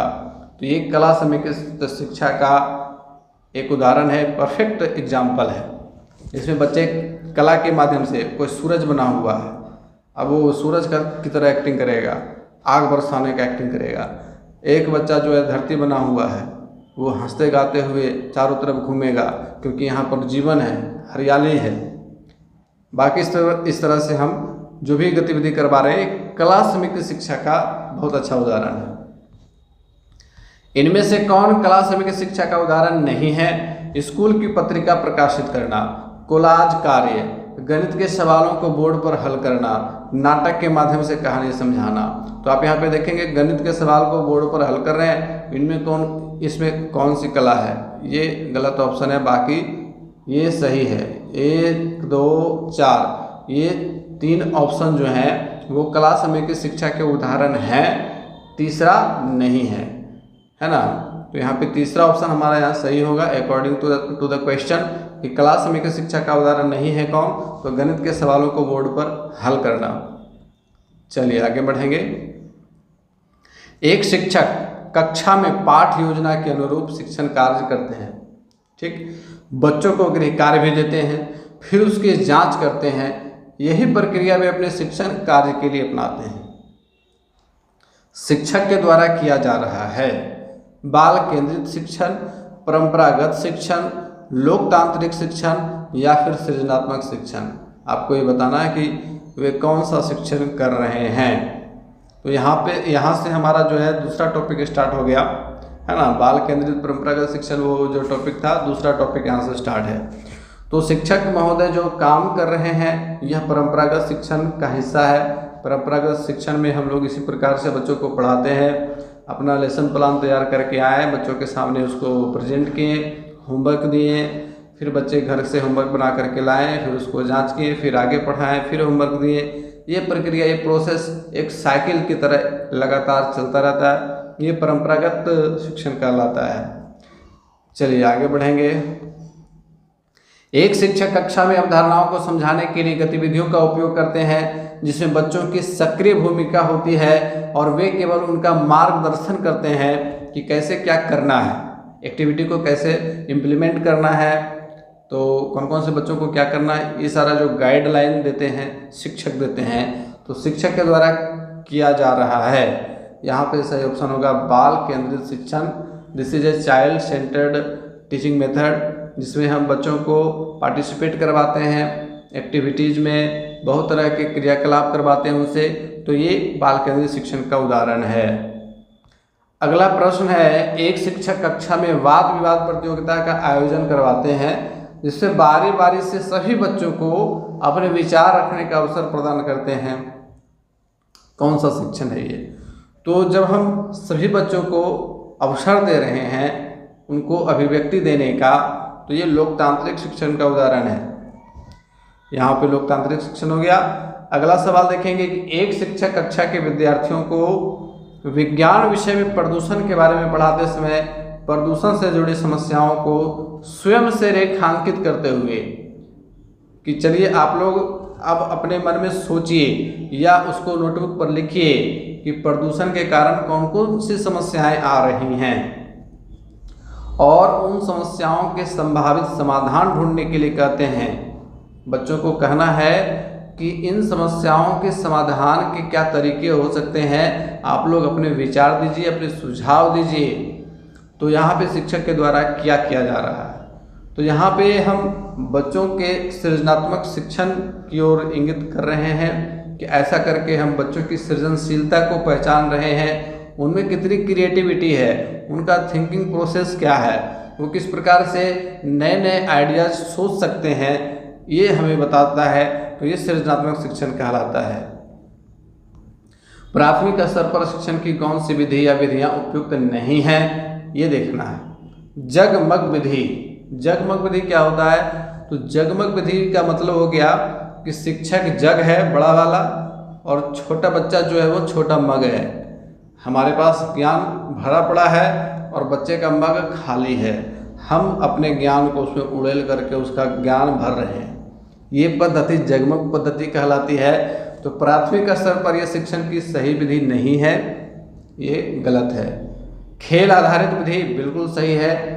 खेल के माध्यम से तो प्राथमिक स्तर के बच्चे एकदम दौड़ करके आ जाएंगे ग्राउंड में। आप बुलाइए कि चलिए भाई कबड्डी आज खेलना है, एक बच्चा क्लास में नहीं टिकेगा, तुरंत सब हाजिर है। गतिविधि आधारित विधि बिल्कुल सही है, प्राथमिक स्तर पर गतिविधि का आयोजन करवाना ही चाहिए। व्याख्यान विधि, ये लेक्चर मेथड तो कॉलेज स्टूडेंट्स के लिए है। करके सीखने की विधि ये सही है, तो बी सही है, सी सही है और ई सही है। बाकी गलत कौन कौन है, उपयुक्त नहीं है, तो ए और डी। तो हमारा ऑप्शन क्या होगा? ए और डी। चौथा ऑप्शन यहाँ पे सही हो जाएगा क्योंकि ये दोनों विधियाँ प्राथमिक स्तर के शिक्षण के लिए उपयुक्त नहीं है। चलिए अगला सवाल लेंगे, उससे पहले क्लास अच्छा लग रहा है तो लाइक कीजिए, अधिक से अधिक साथियों तक शेयर कीजिए और सब्सक्राइब कर लीजिए। चलिए आगे बढ़ेंगे। 21वां सवाल देखेंगे, परियोजना विधि प्रोजेक्ट मेथड के जन्मदाता कौन है? This is a factual question and you have to answer this question according to your factual knowledge. आपकी इसमें अवधारणा का यहाँ पे कोई मतलब नहीं है। यदि आपने इसको पहले पढ़ा है, जानते हैं तो याद रहेगा, नहीं जानते तो सीधे नहीं याद रहेगा। तो परियोजना विधि के जन्मदाता किलपैट्रिक महोदय हैं। ये जॉन डीवी के शिष्य थे। जॉन डीवी जिन्होंने प्रगतिशील शिक्षा की अवधारणा दी, जॉन डीवी के ऊपर हमारे क्लासेस आ चुके हैं, तो उनके ये शिष्य थे किलपैट्रिक महोदय। तो इन्होंने परियोजना विधि दिया था। चलिए अगला सवाल देखेंगे कि यदि आप एक शिक्षक के तौर पर अपनी कक्षा में दहेज की समस्या पढ़ाना चाहते हैं तो आप निम्न में से किस विधि को अपनाएंगे? कौन सा विधि सबसे ज़्यादा उसमें सूट करेगा? प्रयोगशाला विधि, व्याख्यान विधि, अनुसंधान विधि, पात्राभिनय विधि, रोल प्ले। जी हाँ, रोल प्ले करवाएंगे। एक बच्ची को लड़की का दुल्हन का रूप देंगे, एक बच्चे को लड़का का, एक बच्चे को लड़के के माता पिता का रूप दे देंगे। इस प्रकार से पात्राभिनय कराएंगे। लड़कियों को भी शामिल किया जा सकता है, मैं केवल लड़का लड़का बोला, लड़कियों को भी शामिल किया जा सकता है। लड़का लड़की दोनों पे बराबर ध्यान देना है ना, नहीं तो फिर क्या हो जाएगा, जेंडर रूढ़िवादिता में चले जाएंगे हम लोग। जेंडर रूढ़िवादिता भी पढ़ना ही है हम लोगों को, तो उसमें भी आगे समझेंगे चीज़ों को। सर्वाधिक श्रेष्ठ शिक्षण विधि हुआ है जिसमें बहुत छुट्टियाँ हों, ढेर सारी छुट्टियाँ। बच्चों को तो बड़ा मजा आएगा, सर्वाधिक श्रेष्ठ शिक्षण विधि, लेकिन ये गलत है। बहुत गृह कार्य हों, ढेर सारा, लो बाहर गर्मी की छुट्टी मनाते रहो, होमवर्क, ये तो और बेकार विधि है। इसमें बच्चों को तो बहुत बोरिंग फील होता है, गार्जियन को भी बोरिंग फील होता है। प्राइवेट स्कूल वाले भर भर के होमवर्क दे देते हैं। विद्यार्थी पर आधारित क्रियाएं अधिक हों। जी हाँ, जब हम विद्यार्थी को सक्रिय रूप से शामिल करेंगे एक्टिविटीज में तो वो सर्वश्रेष्ठ शिक्षण विधि कहलाएगी। कठोर अनुशासन ये सर्वश्रेष्ठ शिक्षण विधि नहीं है। अगला प्रश्न लेंगे, कहानी कथन विधि से बालकों में किसका विकास होता है? खूब सारी कहानी हम सुनाते हैं बच्चों को, इससे उनमें कल्पनाशीलता का विकास होता है। उनको भी कल्पना के द्वारा कहानी गढ़ने का गुण विकसित हो जाता है उनमें। तो कल्पनाशीलता यहाँ पे सही ऑप्शन है। चलिए अगला सवाल लेंगे, मानसिक शक्तियों का विकास करने वाली पद्धति कौन है? अवलोकन, योजना, समस्या समाधान, सामाजिक अभिव्यक्ति। तो मानसिक शक्तियाँ, ब्रेन स्टॉर्मिंग। हमारा ब्रेन स्टॉर्मिंग कब होगा? जब हमारे सामने नई नई समस्याएं दी जाएंगी। अलग अलग तरह के सिचुएशन से जुड़ी हुई अलग अलग तरह की समस्याओं को बच्चों के सामने दिया जाना चाहिए। इससे उनका मेंटल डेवलपमेंट काफ़ी ज़्यादा स्ट्रॉन्ग होता है। समस्या समाधान यहाँ पे सही ऑप्शन है। ट्रेन वाली कक्षा किससे संबंधित है? आप लोगों ने डिटेल बुक पढ़ा है तो आप इसका आंसर दे सकते हैं, नहीं पढ़ा है तो फिर नहीं दे सकते हैं। दिवा स्वप्न, तोतो चांद, मेरा बंटी, बस की यात्रा। तो देखिए ट्रेन वाली कक्षा जिसमें है, जापानी कहानी है ये, और ये तोतो चांद है। तोतो चांद एक बुक ही है, जैसे दिवा स्वप्न एक किताब है उसी प्रकार से तोतो चांद भी किताब है। मेरे पास किताब है, मैंने PDF में इसको इंक्लूड नहीं किया था क्योंकि इसे कुछ सिलेबस में लेना देना था नहीं, तो इसलिए मैंने इसे इंक्लूड नहीं किया है। वैसे यदि आप इसको पढ़ना चाहते हैं तोतो चांद को, कमेंट कीजिए तो टेलीग्राम या व्हाट्सएप पे डाल दिया जाएगा, पढ़ लीजिएगा तोतो चांद। बहुत अच्छी किताब है और एक बच्चे को कैसे नए तरीके से पढ़ाना है, बच्चों को किस प्रकार के वातावरण में मज़ा आता है, ये सीखने को मिलेगा इसमें। सीखने की वैसी प्रक्रिया जो बाल सहज स्वभाव से सहमत होते हुए आगे सीखने के लिए प्रेरित करे, चाहे वह खेल माध्यम से हो या किसी क्रियाकलाप के माध्यम से स्वयं करके सीखने की प्रक्रिया हो, क्या कहलाती है? देखिए सीखने की बाल सहज स्वभाव से सहमत प्रक्रिया जो है बाल केंद्रित शिक्षण की प्रक्रिया है। बिल्कुल सही ऑप्शन है बाल केंद्रित शिक्षण। बाल केंद्रित शिक्षण के संदर्भ में कौन सा कथन असत्य है, गलत है, ये ढूंढना है। शिक्षक की कक्षा में भागीदारी कम होना। क्या ये आपको लगता है कि बाल केंद्रित शिक्षण हम करवा रहे हैं तो हम चुपचाप एक कोने में बैठ जाएंगे जा करके? नहीं, ये गलत है, ये असत्य कथन है। यहाँ तो और ज़्यादा हमारा पार्टिसिपेशन बढ़ जाता है। एक एक बच्चे के ऊपर ध्यान रखना पड़ता है, उनको हमेशा मार्गदर्शन देना पड़ता है, गाइड करना पड़ता है कि तुम यहाँ पे ऐसे करो, है ना, इसमें ये चीज़ सुधार करो। बच्चों के सीखने के लिए गतिविधि का आयोजन, ये तो सही कथन है। बच्चों के सीखने के लिए खेल को शामिल करना, ये भी सही कथन है। बच्चों के स्वयं करके सीखने पर बल देना, ये भी सही कथन है। इनमें से कोई नहीं, एक से अधिक। तो यहाँ पे हमारा सही ऑप्शन होगा ऑप्शन नंबर 1, शिक्षक की कक्षा में भागीदारी कम होना। ये गलत कथन है बाल केंद्रित शिक्षा के अंतर्गत। ऐसा नहीं है कि शिक्षक की कक्षा में भागीदारी कम हो जाती है, ये भ्रामक धारणा है, गलत धारणा है। बाल केंद्रित कक्षा में शिक्षक की भूमिका क्या होती है? चलिए ये भी प्रश्न आ गया। एक सलाहकार की, एक कठोर अनुशासक की। सर आ गए हैं, एकदम सब चुप हो जाओ, कठोर अनुशासक के रूप में। एक मार्गदर्शक की, संसाधनों के प्रबंधक की, इस परिस्थितियों के सृजनकर्ता की। तो यहाँ पे देखिए कठोर अनुशासक वाला तो ऑप्शन गलत है, बाकी सही है। A, C, D और E, पहला ऑप्शन हमारा सही होगा। अगला सवाल लेते हैं, एक अच्छी एवं सुव्यवस्थित कक्षा की विशेषताएं हैं। शिक्षक का विषय ज्ञान होना चाहिए, कक्षा के पूर्व की तैयारियां होनी चाहिए, कक्षा के दौरान बेहतर प्रस्तुतिकरण होना चाहिए, तभी मज़ा आता है। अगर बेहतर प्रस्तुतिकरण ना हो, कौन देखता है आपके क्लास को? बच्चे बोर हो जाते हैं। बेहतर कक्षा प्रबंधन, बिल्कुल सही है। केवल पाठ्य पुस्तक आधारित शिक्षण, किताब दे दिए बच्चों को, पढ़ो जी 4 लाइन तुम पढ़ो, फिर 4 लाइन तुम पढ़ो, 4 लाइन तुम पढ़ो, ऐसे करते पूरा क्लास ख़त्म।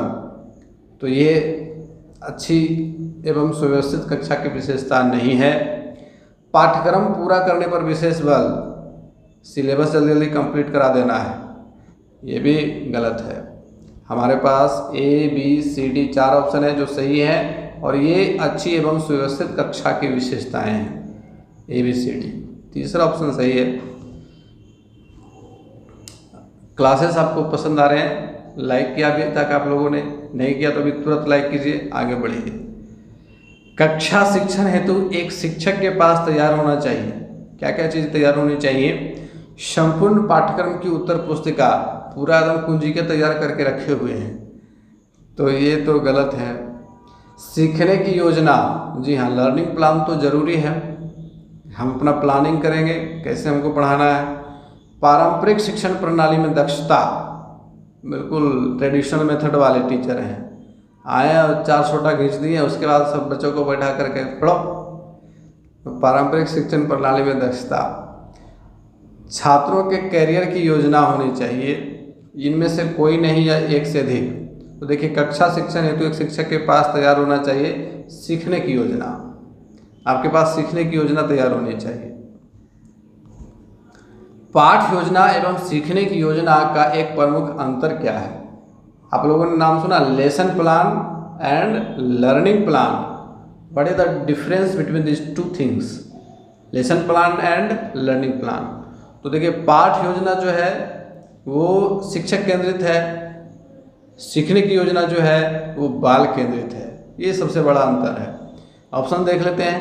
पाठ योजना में शिक्षण विधि पर जोर रहता है, जबकि सीखने की योजना में शिक्षण शास्त्र पर, पेडागोजी पर। सही ऑप्शन है। पाठ योजना में शिक्षण शास्त्र पर जोर रहता है, जबकि सीखने की योजना में शिक्षण विधि पर। अगला है, पाठ योजना गतिविधि आधारित होती है, जबकि सीखने की योजना पाठ्यक्रम आधारित। तो उल्टा हो गया। पाठ योजना बाल केंद्रित होती है, सीखने की योजना शिक्षक केंद्रित, भी उल्टा है। ये तीनों ऑप्शन 2, 3, 4 उल्टा है। पहला ऑप्शन सही है कि पाठ योजना में शिक्षण विधि पर जोर रहता है, वहाँ पे शिक्षण विधि पे ज़्यादा जोर रहता है, जबकि हम जब सीखने की योजना बनाते हैं तो पेडागोजी पे जोर डालते हैं, शिक्षण शास्त्र पर जोर डालते हैं। तो यहाँ पे पहला ऑप्शन हमारा सही है। TLM अर्थात शिक्षण सहायक सामग्रियाँ, टीचिंग लर्निंग मटेरियल्स के संबंध में कौन से कथन सत्य हैं? TLM वह वस्तु है जिसे शिक्षक पाठ्य योजना में शामिल करते हैं। पाठ्य योजना में शामिल कर लिए, TLM हो गया? नहीं, ये गलत कथन है। TLM वह वस्तु है जिसका उपयोग शिक्षक के द्वारा प्रभावी रूप में किया जाता है। जी हाँ, ये सही है। यदि आप किसी वस्तु को ले जाते हैं और कक्षा में चुपचाप रख देते हैं, उसका यूज ही नहीं करते हैं, केवल नोट पे आपने लिख दिया, आपने लर्निंग प्लान या लेसन प्लान आपने जो भी बनाया उस पर लिख दिया और TLM को ले जा करके कक्षा में रख देते हैं, तो क्या वो TLM होगा? नहीं होगा। यदि आप उसका प्रभावी रूप से उपयोग करते हैं तभी वो TLM है, अन्यथा नहीं है। एक छड़ी का भी अगर प्रभावी रूप से उपयोग किया जाता है तो वह TLM कहलाएगी। छड़ी का कैसे किया जा सकता है? मैथ पढ़ाने में किया जा सकता है ना। TLM केवल शिक्षक के द्वारा चयनित होता है, केवल टीचर ही चयन करेंगे? नहीं, स्टूडेंट भी कर सकते हैं। सीखने की योजना में TLM को स्व मूल्यांकन के बिंदु के रूप में लिया गया है, ये सही है। तो हमारे पास 2 कथन हैं जो TLM के संदर्भ में सत्य हैं, B और D। तीसरा ऑप्शन सही है। चलिए अगला प्रश्न लेते हैं। शिक्षण अधिगम की प्रक्रिया में वैसी सभी गतिविधियां जो विषय शिक्षण के साथ साथ चलती रहती हैं तथा विद्यार्थियों के अधिगम को प्रत्यक्ष एवं अप्रत्यक्ष दोनों रूप से प्रभावित करते हैं, क्या कहलाती हैं? बड़ा अच्छा प्रश्न है और ये आपको समझ में आया होगा कि ये प्रश्न जो है वो सहगामी क्रियाओं से है। पाठ्य सहगामी क्रिया इसको कहते हैं। अगला प्रश्न लेंगे, पाठ्य सहगामी क्रियाओं के संबंध में कौन से कथन सत्य हैं, सही हैं? विद्यार्थियों के व्यक्तित्व विकास में सहायक होती हैं। जी हाँ, बिल्कुल सही ऑप्शन है ये। जो भी सिलेबस हमारा है, जो पाठ्य पुस्तकें हैं, उसको पढ़ाने के साथ साथ हम अन्य व्यक्तित्व विकास के अन्य साधनों पर भी जोर डालते हैं, खेल को समाहित करते हैं, सांस्कृतिक कार्यक्रम को समाहित करते हैं। तो ये सब चीज़ें जो है पाठ्य सहगामी क्रियाएं कहलाती हैं। ठीक है, तो इससे व्यक्तित्व विकास में सहायता मिलती है, विद्यार्थियों की छुपी प्रतिभाओं को निखारने में सहायक होती हैं, ये भी सही है। शैक्षिक कार्य का संपूरक होती है, ये भी सही है। समाजीकरण की क्रिया में सहायक होती है, ये भी सही है। विद्यार्थियों का बहुत समय बर्बाद करती है, ये गलत कथन है। जब वहाँ पे हमारा इवैल्यूएशन हो रहा है, विकास हो रहा है, तो समय बर्बाद नहीं हो रहा है। A, B, C, D 4 option सही है, पहला ऑप्शन यहाँ पे सही है। आइए अगला सवाल लेते हैं। पाठ्य सहगामी क्रियाओं के आयोजन हेतु किन बिंदुओं पर ध्यान देना चाहिए? समय तथा स्थान की उपलब्धता, किसी भी समय शुरू कर देना चाहिए। क्या आप किसी भी समय शुरू कर देंगे? नहीं। न्यायपूर्ण ढंग से क्रियाकलापों का चुनाव, ये भी सही ऑप्शन है। विद्यार्थियों की रुचियों के ख्याल रखने की जरूरत नहीं है, जरूरत है। विद्यार्थियों को लगातार भाग लेने के लिए प्रेरित करें, ये भी सही कथन है। तो कौन कौन से बिंदुओं पर ध्यान देना चाहिए? समय तथा स्थान की उपलब्धता पर ध्यान देना चाहिए, न्यायपूर्ण ढंग से क्रियाकलापों का चुनाव करने पर ध्यान देना चाहिए, विद्यार्थियों को लगातार भाग लेने के लिए प्रेरित करना चाहिए। A, C और E, तीसरा ऑप्शन सही है यहाँ पे हमारा। चलिए अगला प्रश्न लेंगे। शिक्षक द्वारा कक्षा में संचालित पठन पाठन की प्रक्रिया तभी गुणात्मक मानी जाएगी जब छात्रों में अधिगम का स्तर क्या होगा? उच्च होगा, निम्न होगा, सामान्य होगा या फिर असंतोषप्रद होगा?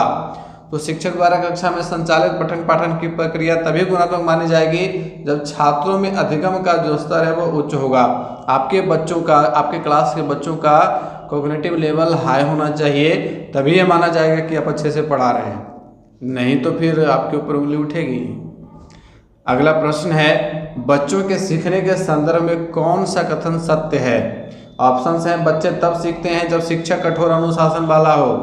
बाप रे सर आ गए, चुपचाप बैठो नहीं तो पिटा जाओगे। बच्चे तब सीखते हैं जब उन्हें खेलने की छूट दी जाए। बच्चे तब सीखते हैं जब उन्हें ढेर सारा होमवर्क दे दिया जाए भर भर के। बच्चे तब सीखते हैं जब अनौपचारिक वातावरण में खेल कूद करते हुए अपने तौर तरीकों से काम करते हैं। ये सही ऑप्शन है कि तब सीखते हैं जब अनौपचारिक वातावरण में हम उन्हें, आप क्लास से बाहर लेके जाइए बच्चों को, अगर कुछ सिखाना चाहते हैं एक्टिविटी के माध्यम से, पहले दिमाग में प्लान कर लीजिए कि क्या सिखाना है नहीं सिखाना है और उसके लिए कौन से क्रियाकलाप उपयुक्त होंगे। समय तथा, देखिए पिछले ऑप्शन में हम लोगों ने देखा था यहाँ पे कि समय तथा स्थान की उपलब्धता, ये बहुत ज़रूरी चीज़ है। समय और स्थान आपको सेलेक्ट करना होगा और उसके अकॉर्डिंग आपको एक्टिविटी तैयार करनी होगी, उसका रोड मैप दिमाग में चाहिए आपको। और उसके बाद आप उनको खेलकूद करते हुए अपने तौर तरीकों से काम करते हुए सिखा दें चीज़ों को, वो जो सीखेंगे जीवन भर याद रखेंगे। अगला प्रश्न है, निम्न में से कौन हस्त कौशल के विकास हेतु एक पाठ्य सहगामी क्रिया नहीं है? हस्त कौशल मतलब हाथ का हुनर, रेखा चित्र बनाना, रंगोली बनाना, शैक्षिक भ्रमण पर जाना, मुखौटा बनाना। तो यहाँ पे शैक्षिक भ्रमण पर जाना ये हस्त कौशल के विकास का एक सहगामी क्रिया नहीं है। शैक्षिक भ्रमण पर हम बच्चों को ले जा रहे हैं तो हाथ से वो क्या बनाएंगे, वहाँ पे कुछ नहीं बनाएंगे। तो यहाँ तीसरा ऑप्शन हमारा सही है।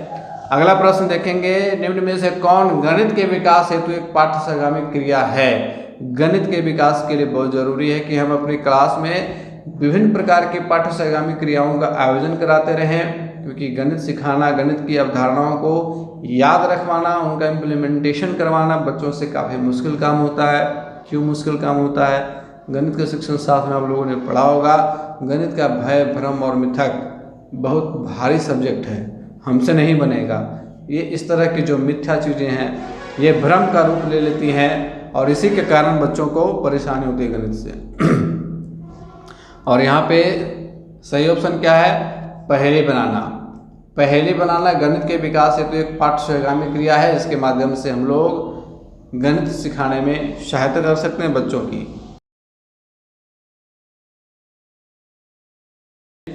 विद्यालय में आकलन एवं मूल्यांकन, इसमें मेन फोकस हमारा होगा CCE के ऊपर, क्योंकि आप लोगों को पता है कि विद्यालय में RTE 2009 लागू होने के बाद CCE पे फोकस किया गया है, कंटिन्यूअस एंड कॉम्प्रिहेंसिव इवैल्यूएशन।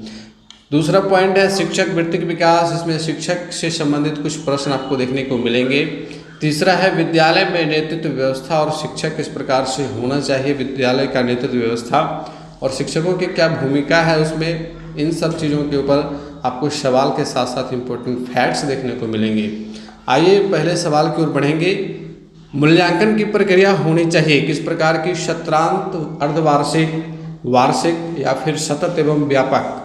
तो जी हाँ, सतत एवं व्यापक इसका सही ऑप्शन है। लगातार और व्यापक रूप से, व्यापक का मतलब क्या है, इन सारी चीज़ों को आपको समझना होगा, सतत एवं व्यापक। आइए इसकी चर्चा करते हैं। पहले आपको यहाँ पे बताना है CCE का फुल फॉर्म क्या है। तो जैसा कि मैंने अभी जस्ट चर्चा किया इसका कि continuous and comprehensive evaluation. Continuous मतलब सतत, लगातार, कॉम्प्रिहेंसिव मतलब व्यापक, व्यापक रूप से, और इवैल्यूएशन का मतलब मूल्यांकन। तो CCE का फुल फॉर्म याद रखेंगे, कंटिन्यूअस एंड कॉम्प्रिहेंसिव इवैल्यूएशन। ठीक है, आगे बढ़ेंगे, अगला सवाल लेने से पहले चलिए समझ लेते हैं सतत एवं व्यापक मूल्यांकन को। तो नवीन शिक्षा पद्धति में बच्चों का सत्रांत परीक्षा के आधार पर मूल्यांकन करना उचित प्रतीत नहीं होता है। पुराने पैटर्न के ऊपर आधारित जो हमारा फॉर्मूला था कि बच्चों का एग्ज़ाम लेकर के परफॉर्मेंस चेक किया जाता है, वे जो नंबर प्राप्त करते हैं उसी के आधार से ये आकलन किया जाता है, ये मूल्यांकन किया जाता है कि बच्चा कितना तेज है पढ़ने में, नंबरों के ऊपर आधारित। तो इसलिए मूल्यांकन की नवीन पद्धति सतत एवं व्यापक मूल्यांकन की परिकल्पना की गई यहाँ पे। इसमें बच्चों का लगातार एवं विकास के समस्त पक्षों का मूल्यांकन किया जाता है। समस्त पक्ष का मतलब पढ़ाई के साथ साथ जो हमारे पाठ्य पुस्तकें हैं उसके प्रदर्शन के साथ साथ उसके जो अन्य करिकुलर एक्टिविटीज़ हैं जिसको हम लोग कहते हैं पाठ्य सहगामी क्रियाएं। तो अन्य पाठ्य सहगामी क्रियाओं में उसका परफॉर्मेंस कैसा है, साफ सफाई में वो कैसा है, डिसिप्लिन में कैसा है, इसके साथ साथ वो खेल कूद में किस प्रकार से परफॉर्मेंस देता है, सांस्कृतिक कार्यक्रमों में किस प्रकार से पार्टिसिपेट करता है, ये सारी चीज़ों के ऊपर फोकस किया जाता है। तो कहने का मतलब है कि सर्वांगीण विकास के ऊपर यहाँ पे ध्यान देना है, सभी पक्षों के ऊपर, बच्चे के सभी पक्षों के ऊपर ध्यान देना है। वो आप अगर पेंटिंग करवाते हैं तो उसमें वो रुचि लेता है या फिर नहीं, आप अगर क्लास में संगीत का आयोजन करवाते हैं तो उसमें रुचि ले रहा है या फिर नहीं। तो ये जो समस्त पक्षों का मूल्यांकन यहाँ पे किया जाता है। इसका रिकॉर्ड पोर्टफोलियो एवं चाइल्ड प्रोफाइल में संधारित किया जाता है। आप लोगों ने बनाया होगा चाइल्ड प्रोफाइल, है ना, मोटा मोटा चाइल्ड प्रोफाइल दिया जाता है प्रत्येक क्लास के लिए अलग अलग, और उसमें प्रत्येक बच्चों का विवरण रहता है और साथ ही बच्चा किस प्रकार से किस विषय में परफॉर्मेंस दे रहा है उसकी ग्रेडिंग की जाती है। इसमें एक ये बदलाव किया गया कि बच्चों को नंबर ना दे करके ग्रेड दिया जाता है, A B C D E इस तरह से ग्रेडिंग दी जाती है बच्चों को। और आप लोगों ने देखा भी होगा जब मूल्यांकन होता है, वार्षिक मूल्यांकन होता है तो उसमें भी ग्रेडिंग दी जाती है, अर्धवार्षिक मूल्यांकन होता है उसमें भी ग्रेडिंग दी जाती है।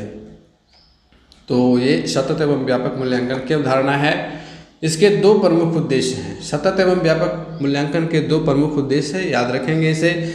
सबसे पहला तो है कि बच्चों का चहुमुखी विकास, सर्वांगीण विकास होना चाहिए बच्चों का। केवल वो पाठ्य पुस्तक आधारित उसका डेवलपमेंट नहीं देखा जाएगा, इसमें उसके टोटल डेवलपमेंट के ऊपर यहाँ पे फोकस किया जाएगा। दूसरा है उपचार मुक्त और गुणवत्तापरक शिक्षण सुनिश्चित करना। एक ऐसी शिक्षण व्यवस्था होनी चाहिए बच्चों के लिए जो गुणवत्तापरक होनी चाहिए, और इसमें हार्वर्ड गार्डनर के बहुउद्देश्य सिद्धांत पर आधारित मूल्यांकन की पद्धति यहाँ पे काम करती है। और हार्वर्ड गार्डनर के बारे में यदि आप जानना चाहते हैं विशेष, तो हमारे टीम समरल सीटेट क्लासेस यूट्यूब चैनल के ऊपर हार्वर्ड गार्डनर के ऊपर एक वीडियो मिल जाएगा आपको CDP के सेक्शन में, आप वहां से उसको देख सकते हैं। हार्वर्ड गार्डनर ने बहुबुद्धि का सिद्धांत दिया था, उन्होंने 8 प्रकार के बुद्धि बताए थे, और ये 8 प्रकार क्या हैं वो सारे डिटेल आपको वीडियो में मिल जाएगा।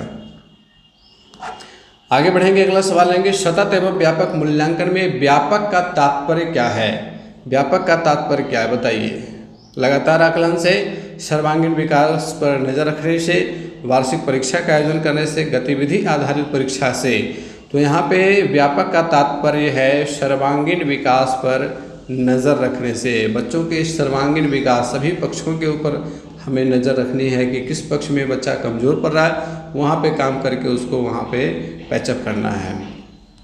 चलिए अगला सवाल लेते हैं। सतत एवं व्यापक मूल्यांकन के संदर्भ में कौन सा कथन सही नहीं है ना? सही नहीं है। यह केवल मूल्यांकन की एक पद्धति नहीं वरन शिक्षा शास्त्रीय प्रविधि है। ये सही कथन है।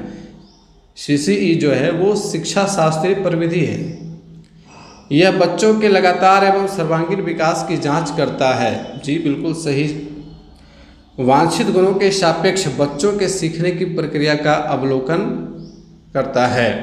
ये भी सही है। हर एक माह मानक परीक्षा लेना ताकि बच्चों के उपलब्धि स्तर का पता चल सके। तो मानक परीक्षा की बात CCE नहीं करता है। CCE कहता है कि सभी पक्षों के ऊपर ध्यान देना है। परीक्षा लेनी है लेकिन साथ साथ अन्य पक्षों पर भी ध्यान देना है।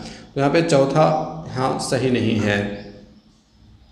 सतत एवं व्यापक मूल्यांकन के द्वारा बच्चों के सर्वांगीण विकास की लगातार रिक्त स्थान को भरें क्या होती रहती है? समीक्षा होती है, अवहेलना होती है, पुनर्मूल्यांकन होता है, सीखने की प्रक्रिया होती रहती है। तो यहाँ पे सही ऑप्शन क्या होगा?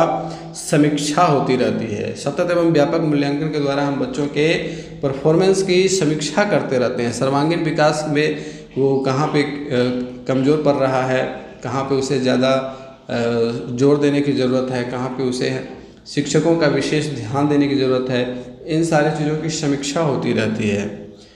चलिए अगला प्रश्न लेंगे। सतत एवं व्यापक मूल्यांकन के द्वारा सहायता मिलती है बच्चों की जिज्ञासा एवं रुचि को जानने में। बिल्कुल सही है। इसके द्वारा हम बच्चों की जिज्ञासा जान सकते हैं, उनकी रुचि जान सकते हैं, किस चीज़ में उसको मन लगता है, ये सारी चीज़ों को जान सकते हैं। बच्चों के सर्वांगीण विकास पर नज़र रखने में बिल्कुल सही है। हम बच्चों के सर्वांगीण विकास पर नज़र रख सकते हैं इसकी मदद से।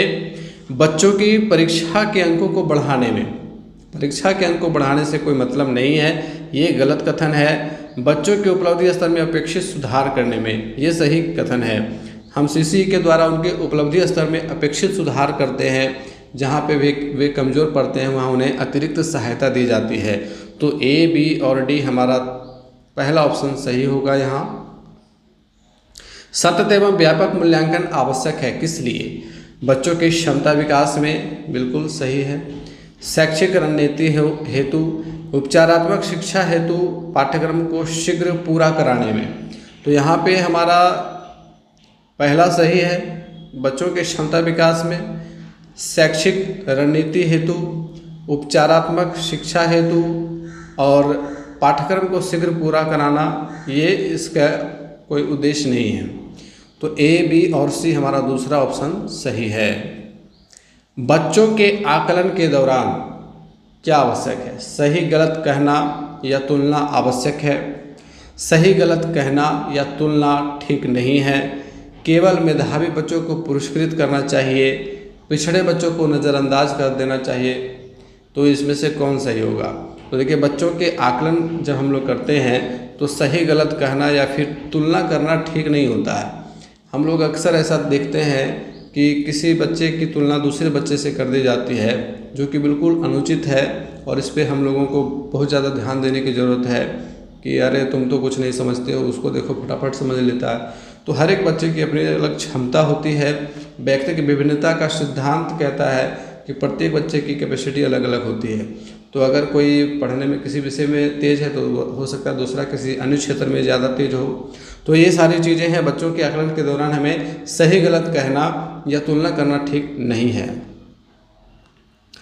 RTE 2009 के लागू होने के बाद मूल्यांकन में सबसे बड़ा बदलाव क्या हुआ? सबसे बड़ा बदलाव क्या हुआ? कठिन परीक्षा की शुरुआत की गई? नहीं, परीक्षा तो खत्म ही कर दिया गया। नियमित रूप से परीक्षा की शुरुआत की गई? ये भी गलत है। बच्चों की परीक्षा में फेल नहीं करने की रणनीति अपनाई गई। जी हाँ, बच्चों को परीक्षा में फेल नहीं करने की रणनीति अपनाई गई। और इसका ये मतलब नहीं है कि बच्चों को परीक्षा लेना ही नहीं है, बच्चों को छोड़ देना उनके हाल पे, ऐसा बिल्कुल नहीं है। बच्चों को अंकों के स्थान पर ग्रेडिंग देने का चलन प्रारंभ हुआ, ये भी सही है।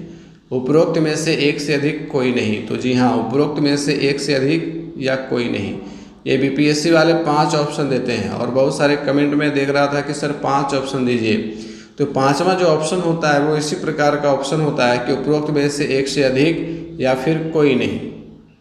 तो अगर 4 ऑप्शन में एक सटीक आंसर आ रहा है तो वो तो होगा ही, अगर 2-2 आंसर आ रहा है तब आप 5वां ऑप्शन सेलेक्ट करेंगे, है ना। तो 5वें ऑप्शन की ज़रूरत मैं बहुत ज़्यादा नहीं समझता हूँ, कहीं कहीं पे ऐसा लगा मुझे कि 5वां ऑप्शन देना चाहिए तो मैंने दिया है। बाकी 4 ऑप्शन में मेन फोकस आपका होना चाहिए कि क्वेश्चन क्या है, उसका सही आंसर क्या है, ये 2 चीज़ें पता होनी चाहिए। बाकी ऑप्शन कितना भी रहे उससे कोई मतलब नहीं है। तो यहाँ पे हमारा 5वां ऑप्शन सही होगा और 2 कथन सही हैं।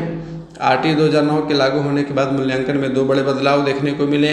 बच्चों को परीक्षा में फेल नहीं करने की रणनीति अपनाई गई और बच्चों को अंकों के स्थान पर ग्रेडिंग देने का चलन प्रारंभ हुआ। BCF 2008 शिक्षण की किस प्रणाली पर आधारित है? BCF 2008 को आप लोगों ने पढ़ा होगा, सब्जेक्टिव बुक में मैंने इसे सबको प्रोवाइड करवाया है। BCF, NCF, RTE सबको प्रोवाइड करवाया गया है। तो BCF 2008 जो है वो पारंपरिक, प्रयोजनवाद, रचनावाद, मानवतावाद किस प्रणाली पर आधारित है ये बताना है। तो BCF 2008 रचनावाद उपागम पर आधारित है, कंस्ट्रक्टिविस्ट अप्रोच के ऊपर आधारित है और ये NCF 2005 को फॉलो करता है। तो यहाँ पे BCF 2008 ने रचनावादी दृष्टिकोण पैदा करके रचनावाद को जन्म दिया। पूर्व ज्ञान, अनुभव, स्वयं करके सीखने, लर्निंग बाय डूइंग पर आधारित यह प्रणाली व्यक्तिगत क्षमताओं में वृद्धि करने वाली है। इसमें नवाचार, वैज्ञानिक दृष्टिकोण एवं प्रक्रिया निर्धारण में स्वतंत्रता है। ठीक है, अगर हमारे क्लासेस आपको पसंद आ रहे हैं तो बिल्कुल लाइक कर देंगे, अपने अधिक से अधिक साथियों तक शेयर भी कर देंगे। अगर वे लोग अभी नहीं देख पा रहे हैं तो आगे देख लेंगे और चैनल पर नहीं है तो सब्सक्राइब कर लेंगे, ताकि आपको आने वाले सारे क्लासेस आपको देखने को मिलेंगे, सारे इम्पोर्टेंट इन्फॉर्मेशन भी मिलेंगे। चलिए आगे बढ़ेंगे, अगला सवाल लेंगे। आकलन व्यापक अर्थों में एक डैश प्रक्रिया है जो अध्यापन और अधिगम के डैश पर चलता है। अब यहाँ पे 2 रिक्त स्थान हैं, दोनों में क्या भरा जाएगा आप ऑप्शन को देखते हुए समझते चलें। आकलन व्यापक अर्थों में एक क्लिष्ट प्रक्रिया है, क्लिष्ट प्रक्रिया तो नहीं है, सतत प्रक्रिया है और अधिगम के साथ साथ चलता रहता है। बिल्कुल सही, ये सटीक हो रहा है। आकलन व्यापक अर्थों में एक सतत प्रक्रिया, लगातार। आकलन हमें एक दिन में नहीं कर लेना है। वार्षिक परीक्षा का आयोजन कर दिए और उस परीक्षा में जो बच्चे आए उन्होंने जो अपना एग्ज़ाम दिया उसके आधार पर हमने साल भर का परफॉर्मेंस तय कर दिया कि बच्चा तेज है या फिर भोंदा है। ये नहीं करना है। सतत प्रक्रिया यानी कि लगातार उसका आकलन करते चलना है। ठीक है, और अधिगम के ये साथ साथ चलता है ना। हम लोग अपने तरीके से बच्चों को असेसमेंट तो करते ही रहते हैं। हमारे जो भी बच्चे होते हैं क्लास में, हम लोगों को पता होता है कि कौन सा बच्चा कितने पाने में है, वो क्या चीज़ सीख पा रहा है या नहीं सीख पा रहा है। तो वही है सतत प्रक्रिया और उसी को कागजी फॉर्मेट के ऊपर आपको दर्शाना है। वही है, चाइल्ड प्रोफाइल में क्या होता है, स्टार दे करके आपको दिखाना है, 1 स्टार, 2 स्टार, 3 स्टार, 4 स्टार, इस प्रकार से, है ना। तो स्टार दिखा करके हम लोग क्या करते हैं, उसका वही सतत प्रक्रिया दिखाते हैं, किस महीने में उसका किस परफॉर्मेंस में कितना सुधार हुआ है, किस विषय में। अगला प्रश्न लेंगे। सतत एवं व्यापक मूल्यांकन का रिकॉर्ड दर्ज किया जाता है रिपोर्ट कार्ड पर, प्रगति पत्रक या पोर्टफोलियो पर, रजिस्टर पर, बच्चों की डायरी में। तो इसमें सही ऑप्शन आप लोगों को पता ही है, प्रगति पत्रक या पोर्टफोलियो पर हम लोग CCE का इवेल्युएशन दर्ज करते हैं। ठीक है, और सभी स्कूलों में तो ये है ही, इसको दिखाने वगैरह की ज़रूरत है नहीं, सबको पता है।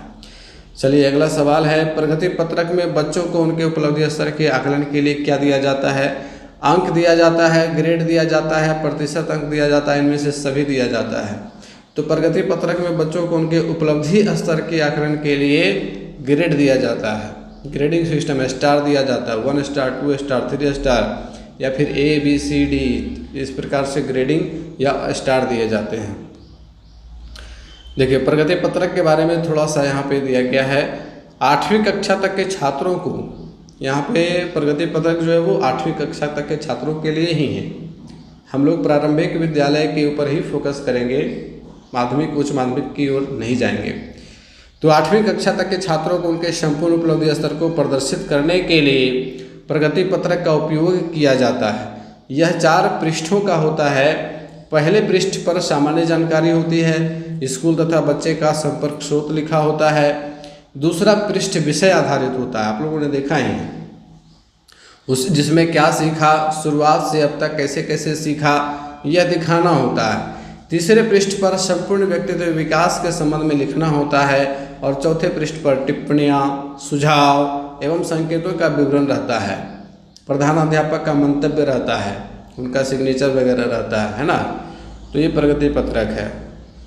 अगला प्रश्न लेंगे, सतत एवं व्यापक मूल्यांकन के द्वारा मुख्य रूप से किसको बढ़ावा देना है? बच्चों के बीच प्रतियोगिता को बढ़ावा देना है, समावेशी शिक्षा को बढ़ावा देना है, लगातार शिक्षा को बढ़ावा देना या फिर शिक्षक के प्रशिक्षण को बढ़ावा देना है। 4 में से कौन सही है? तो देखिए, सतत एवं व्यापक मूल्यांकन का एक उद्देश्य ये भी है कि समावेशी शिक्षा को बढ़ावा देना है, इंक्लूसिव एजुकेशन के ऊपर फोकस करना भी इसका एक मेन एम है। तो यहाँ पे हमारा दूसरा ऑप्शन सही होगा, समावेशी शिक्षा। अगला प्रश्न लेंगे, सतत एवं व्यापक मूल्यांकन के संदर्भ में कौन सा कथन सत्य नहीं है? इसको ढूंढना है।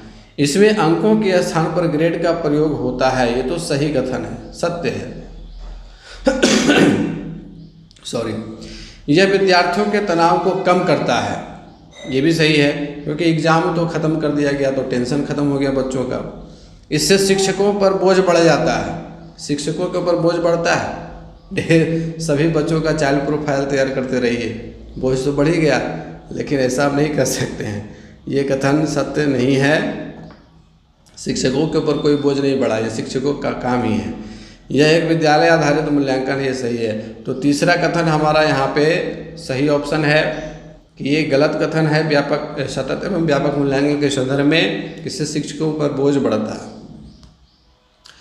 अगला प्रश्न लेंगे, एक धीमी गति से सीखने वाले छात्र के व्यवहार परिवर्तन का पता लगाया जा सकता है, किस प्रकार से?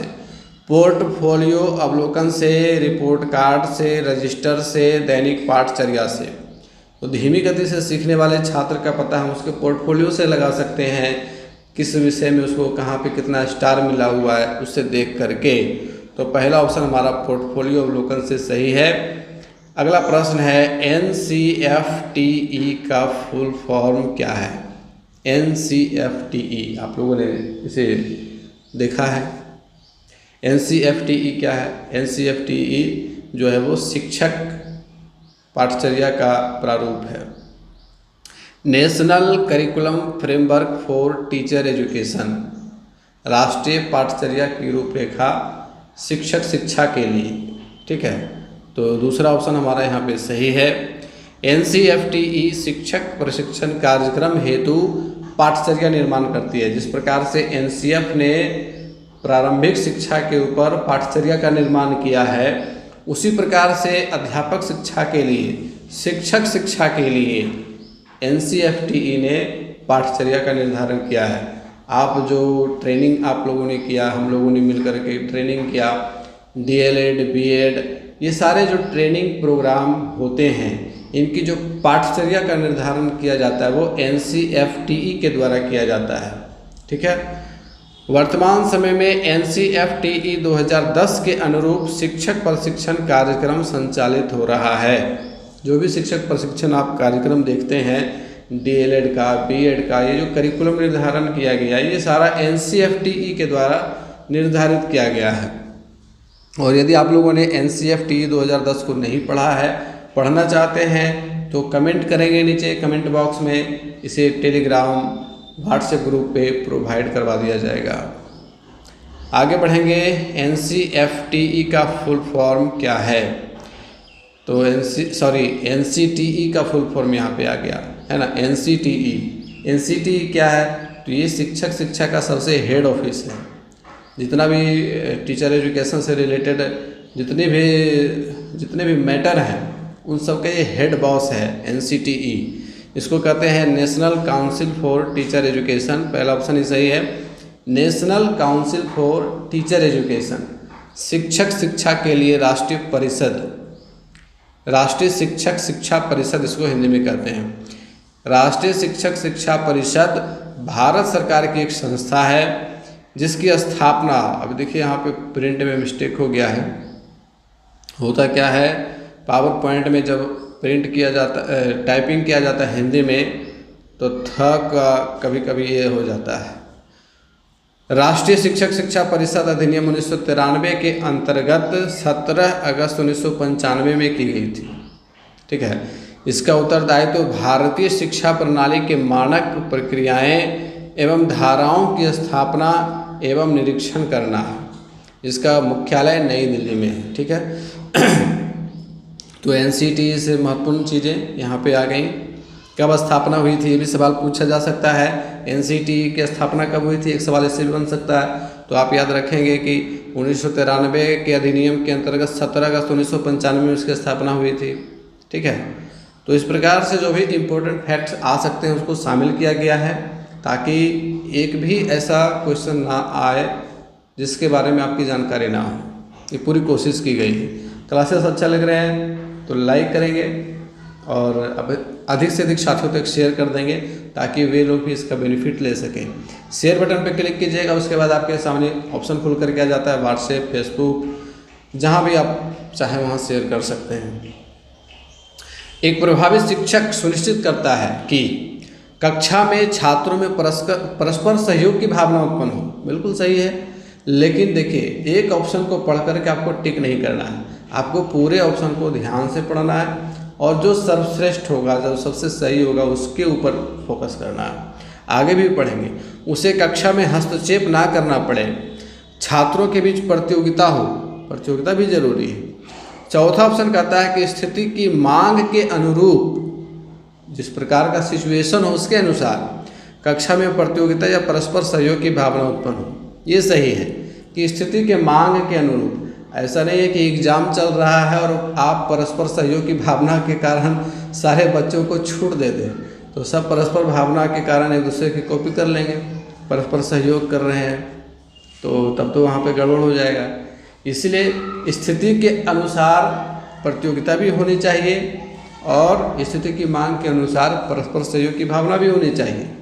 अगर हम कुछ वैसा ग्रुप वर्क कर रहे हैं जिसमें बच्चों का इन्वॉल्वमेंट होना चाहिए, तब हम बच्चों को वहाँ पे इनवाइट करेंगे। अगला सवाल है, एक प्रभावी शिक्षक का प्राथमिक कार्य है क्या है? निर्धारित पाठ्यक्रम को पढ़ाना, जो सिलेबस तय किया गया आप जाइए उसको पढ़ा दीजिए। छात्रों का मार्गदर्शन करना और सीखने के लिए प्रेरित करना, ये सही ऑप्शन है। हमारा ये मुख्य कार्य होता है कि हम छात्रों का सही से मार्गदर्शन करें, उनके कैपेसिटी के अनुसार, उनके कैपेबिलिटी के अनुसार हमें उनका मार्गदर्शन करना चाहिए, मोटिवेशन देना चाहिए और सीखने के लिए लगातार प्रेरित करना, क्योंकि मोटिवेशन के बिना सीखना संभव नहीं है। नैदानिक और उपचारात्मक सहायता प्राप्त करना, बड़ों की आज्ञा मानने की प्रवृत्ति को विकसित करना। तो प्राथमिक कार्य हमारा जो है एक शिक्षक के रूप में वो है छात्रों का मार्गदर्शन करना और सीखने के लिए प्रेरित करना, ये सबसे प्राथमिक कार्य है। अगला सवाल लेंगे, एक नए शिक्षक के लिए सफलता का सबसे महत्वपूर्ण कारक कौन सा है? मौखिक प्रवाह और संगठनात्मक क्षमता, जीवन के प्रति सकारात्मक दृष्टिकोण, शिक्षक का अपना व्यक्तित्व और कक्षा को समायोजित करने की क्षमता, व्यावसायिक नैतिकता और क्षमता। तो जब एक नया टीचर आता है तो उसकी सफलता का जो सबसे इम्पोर्टेंट फैक्टर होता है वो उसका अपना खुद का व्यक्तित्व होता है, उसकी पर्सनालिटी कैसी है, वो छात्रों के साथ कैसा व्यवहार करता है, क्लास में अपने आप को छात्रों के साथ किस प्रकार से एडजस्ट करता है। अगर ये गुण उसमें अच्छे तरीके से है तो निश्चित रूप से वह शिक्षक सफल होगा, है ना। तो तीसरा ऑप्शन सही है, शिक्षक का अपना खुद का व्यक्तित्व होना चाहिए और कक्षा को समायोजित करने की क्षमता होनी चाहिए, क्लास मैनेजमेंट का गुण उसमें होना चाहिए, किस प्रकार से वह विषय को पढ़ाता है, बच्चों को किस प्रकार से इन्वॉल्व करता है, ये जरूरी चीज़ें हैं। अगला प्रश्न लेंगे, निम्न में से कौन सा कथन एक आदर्श शिक्षक के विशेष अभिलक्षणों को दर्शाता है? आदर्श शिक्षक कैसा होना चाहिए? कक्षा में पाठ्यक्रम को पूर्ण करवा देता है, पूरा सिलेबस कंप्लीट करके रखे हुए हैं सर, बहुत अच्छे। अधिगम में छात्रों की सहायता करता है, एक मित्र, दार्शनिक और मार्गदर्शक की भांति व्यवहार करता है। ये देखिए सबसे अच्छा ये ऑप्शन है, एक मित्र की तरह, एक दार्शनिक की तरह और एक मार्गदर्शक की तरह व्यवहार करता है। ये आदर्श शिक्षक के विशेष अभिलक्षण हैं, विशेष गुण हैं, आप इसे याद रखेंगे। तो तीसरा ऑप्शन हमारे यहाँ पे सही है। निम्न में से कौन सी एक अच्छे शिक्षक की सबसे अधिक महत्वपूर्ण गुणवत्ता है?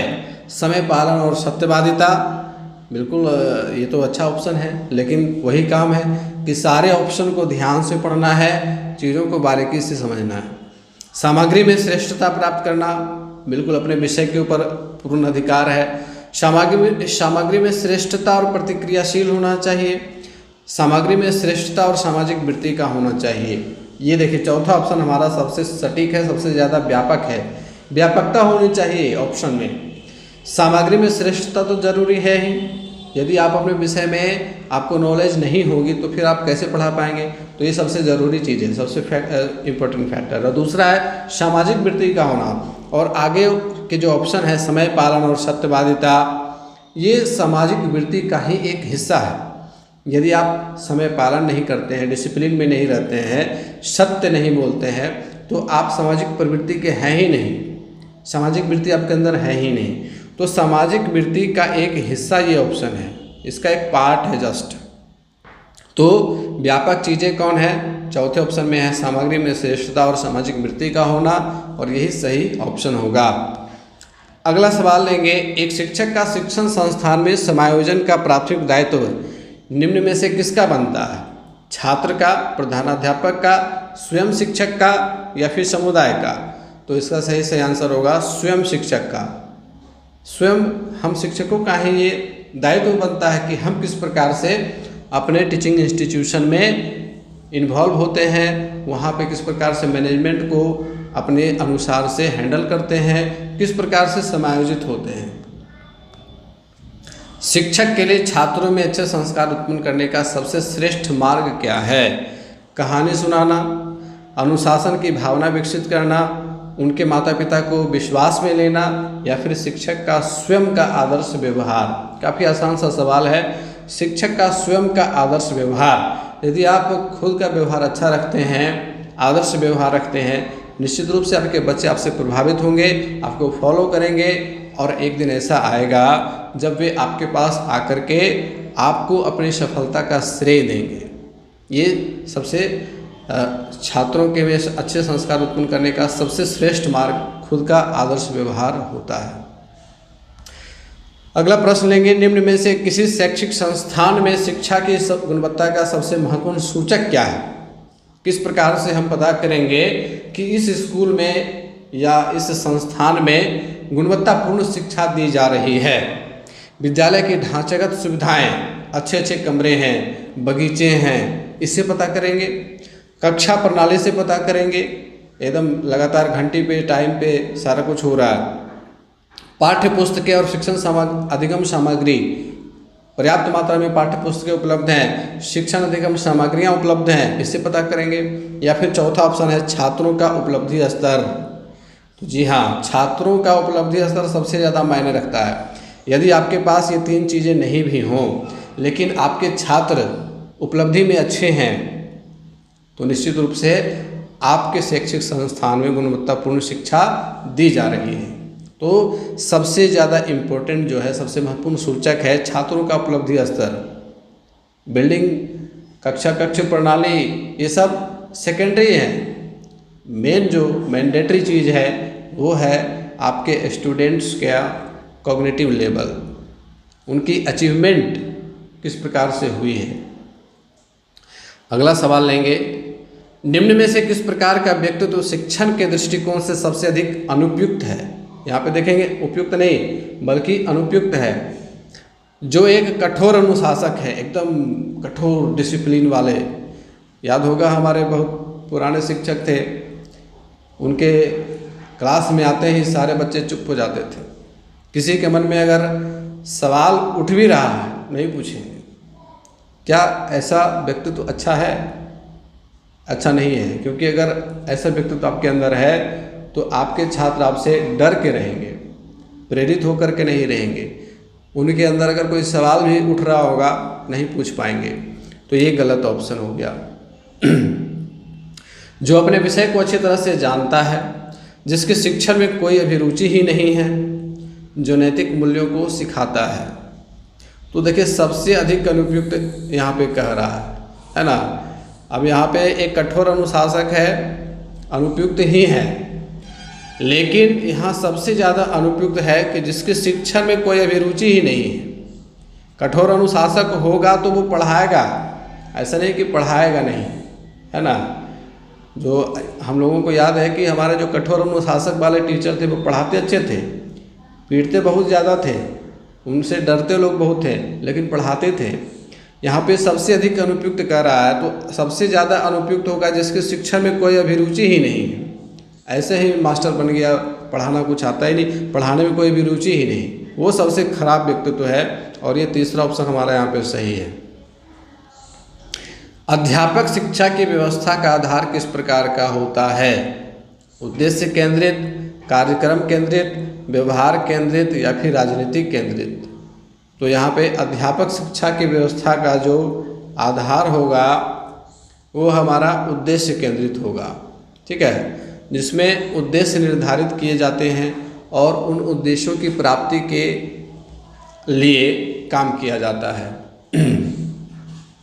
अध्यापन कार्य में युक्तियां अपनानी चाहिए। कौन कौन सी युक्तियां अपनानी चाहिए? मानदंड स्थापित, कठोर व्यवहार सैद्धांतिक या फिर निर्भीक? तो देखिए अध्यापन कार्य के लिए कौन सी युक्ति अपनानी चाहिए, तो इसका सही ऑप्शन है मानदंड स्थापित। जो मानदंड निर्धारित किए गए हैं, जो शिक्षा नीतियों ने निर्धारित किए हैं, आरटीई ने जो मानदंड दिया है उसके अकॉर्डिंग हमें वर्क करना है। चलिए अगला सवाल लेंगे। एक प्रभावशाली नेतृत्व के लिए निम्न में से किन गुणों का होना अत्यंत आवश्यक है? आप प्रधान शिक्षक बनने के लिए जा रहे हैं, आपको ये पता होना चाहिए कि प्रभावशाली नेतृत्व के लिए कौन कौन सा गुण होना चाहिए। पहला है उत्तरदायित्व, रिस्पॉन्सिबिलिटी तो होनी ही होनी है। अगर आप उत्तरदायित्व नहीं लेंगे तो आप एक अच्छे नेतृत्वकर्ता नहीं हो पाएंगे। मनमानापन, जो मन में है वो करेंगे। आज मन हो गया कि छुट्टी दे देने का, छुट्टी दे दी स्कूल में, तो पता चला कि स्कूल चौपट हो जाएगा, तो ये दूसरा ऑप्शन गलत है। नैतिक जागरूकता, अपने आप में नैतिक मूल्यों का विकास होना, ये सही है। बौद्धिक कुशाग्रता, बौद्धिक रूप से कुशाग्र होंगे तो बिल्कुल अच्छे नेतृत्वकर्ता होंगे। ए, सी और डी, चौथा ऑप्शन हमारा यहाँ पे सही हो जाएगा। देखिए प्रभावशाली नेतृत्व के लिए प्रमुख गुण क्या क्या हैं, उसकी सूची मैंने यहाँ पे तैयार कर दी है, और ये जो सूची है ये आपके डीएलएड बुक से लिया गया है। बौद्धिक कुशाग्रता, कल्पना, आत्मनिर्भरता, नैतिक जागरूकता, संयम निर्वाह, उत्तरदायित्व, आदर्श चरित्र और संतुलित स्वभाव, प्रेरणा एवं संकल्प, प्रभावात्मक शारीरिक गठन, ये भी जरूरी है। जनसंपर्क एवं लोकप्रियता, जनसंपर्क, लोगों से संपर्क अच्छा हो, लोगों के बीच लोकप्रिय हो, ये सारे गुण होने चाहिए प्रभावशाली नेतृत्व के लिए। तो हमारे क्लासेस अच्छे लग रहे हैं, लाइक कीजिएगा, अपने अधिक से अधिक साथियों तक शेयर कर दीजिएगा, क्योंकि अगर वे अभी नहीं देख पा रहे तो बाद में देख लेंगे। और चैनल को सब्सक्राइब नहीं किए तो सब्सक्राइब कर लीजिएगा। शैक्षिक नेतृत्व में मुख्य बाधा क्या है? राजनीतिक दबाव, वित्तीय समस्या, अशिक्षित व्यक्तियों का प्रबंधन, उपयुक्त सभी। तो ये तीनों ही बाधा हैं। राजनीतिक दबाव भी बाधा है, वित्तीय समस्या भी बड़ी बाधा है, और अशिक्षित व्यक्तियों का प्रबंधन करना भी बड़ा मुश्किल काम है। शैक्षिक नेतृत्व का कार्यक्षेत्र है। शैक्षिक नेतृत्व का कार्यक्षेत्र क्या है? नीति निर्धारण, विद्यालय कार्यों में समन्वय, शैक्षिक साधनों का उपयोग, उपरोक्त सभी। जी हाँ, उपरोक्त सभी होगा। ये तीनों ही शैक्षिक नेतृत्व के कार्यक्षेत्र हैं। स्थितिजन्य नेतृत्व सिद्धांत के प्रतिपादक कौन थे? स्थितिजन्य नेतृत्व सिद्धांत के प्रतिपादक कौन थे? तो स्थितिजन्य नेतृत्व सिद्धांत के प्रतिपादक थे हर्शी तथा ब्लैंचर्ड। आइए इसको थोड़ा सा समझ लेते हैं। स्थितिजन्य, नाम से स्पष्ट है कि स्थिति के अनुरूप व्यवहार करना। स्थितिजन्य नेतृत्व सिद्धांत, इसको सिचुएशनल लीडरशिप थ्योरी कहा जाता है। पॉल हर्शी और केन ब्लैंचर्ड द्वारा बनाया गया एक मॉडल है, जिससे संगठनात्मक व्यवहार के प्रबंधन पर काम करते हुए विकसित किया गया है। इस सिद्धांत को पहली बार 1969 ईस्वी में जीवन चक्र सिद्धांत के रूप में पेश किया गया था। जीवन चक्र सिद्धांत, लाइफ साइकिल थ्योरी। और इस सिद्धांत का मूल सिद्धांत यह है कि नेतृत्व की कोई एक सर्वश्रेष्ठ शैली नहीं है, कोई एक सर्वश्रेष्ठ शैली नहीं है जो सभी के ऊपर लागू होती हो। प्रभावी नेतृत्व कार्य प्रासंगिक है और सबसे सफल नेता वे हैं जो अपनी नेतृत्व शैली को उस व्यक्ति या समूह की प्रदर्शन तत्परता के अनुकूल बनाते हैं जिसका वे नेतृत्व कर रहे हैं। यानी कि आपके समूह में जो व्यक्ति हैं या जो लोगों का समूह है उनकी प्रदर्शन तत्परता किस प्रकार की है उसके अनुरूप आपको चलना है। इसी को स्थितिजन्य नेतृत्व कहते हैं। अगला प्रश्न लेंगे, बच्चों में बुद्धिमत्ता पूर्ण समझ विकसित करने के लिए शिक्षक को कैसा होना चाहिए? प्रगतिशील सोच का होना चाहिए, खुली मानसिकता का होना चाहिए, या फिर रूढ़िवादी विचारधारा का होना चाहिए, कमजोर विद्यार्थियों के प्रति पूर्वाग्रह की धारणा वाला होना चाहिए? उपरोक्त में से एक से अधिक, यहाँ पे कौन सा सही होगा? तो उपरोक्त में से एक से अधिक होगा, क्योंकि देखिए पहला सही है, प्रगतिशील सोच का होना जरूरी है। यदि आप प्रगतिशील सोच के लिए रहेंगे तो आपके बच्चे कैसे प्रगति करेंगे? खुली मानसिकता का होना भी जरूरी है ताकि आप बच्चों को उनकी प्रतिभा के अनुसार चांस दे सकें, अवसर दे सकें। रूढ़िवादी विचारधारा वाला नहीं होना चाहिए, पारंपरिक विचारधारा। यहाँ पर कहा जा रहा है नवाचारी, शिक्षा नीतियाँ जोर दे रही नवाचार के ऊपर, आप परंपरा के ऊपर अडिग रहेंगे तो फिर दिक्कत होगी। कमजोर विद्यार्थियों के प्रति पूर्वाग्रह की धारणा। पूर्वाग्रह की धारणा क्या होती है? पहले से मन में धारणा बनी हुई है कि तो कमजोर घर से आया, इसको कहाँ पढ़ने के लिए आएगा, इसको पढ़ाना ही बेकार है। ये पूर्वाग्रह की धारणा है और ऐसा नहीं होना चाहिए। तो वो यहाँ पे दो कथन गलत हैं, दो कथन सही है, पहला दूसरा। तो उपरोक्त में से एक से अधिक, ये पांचवा ऑप्शन सही हो जाएगा।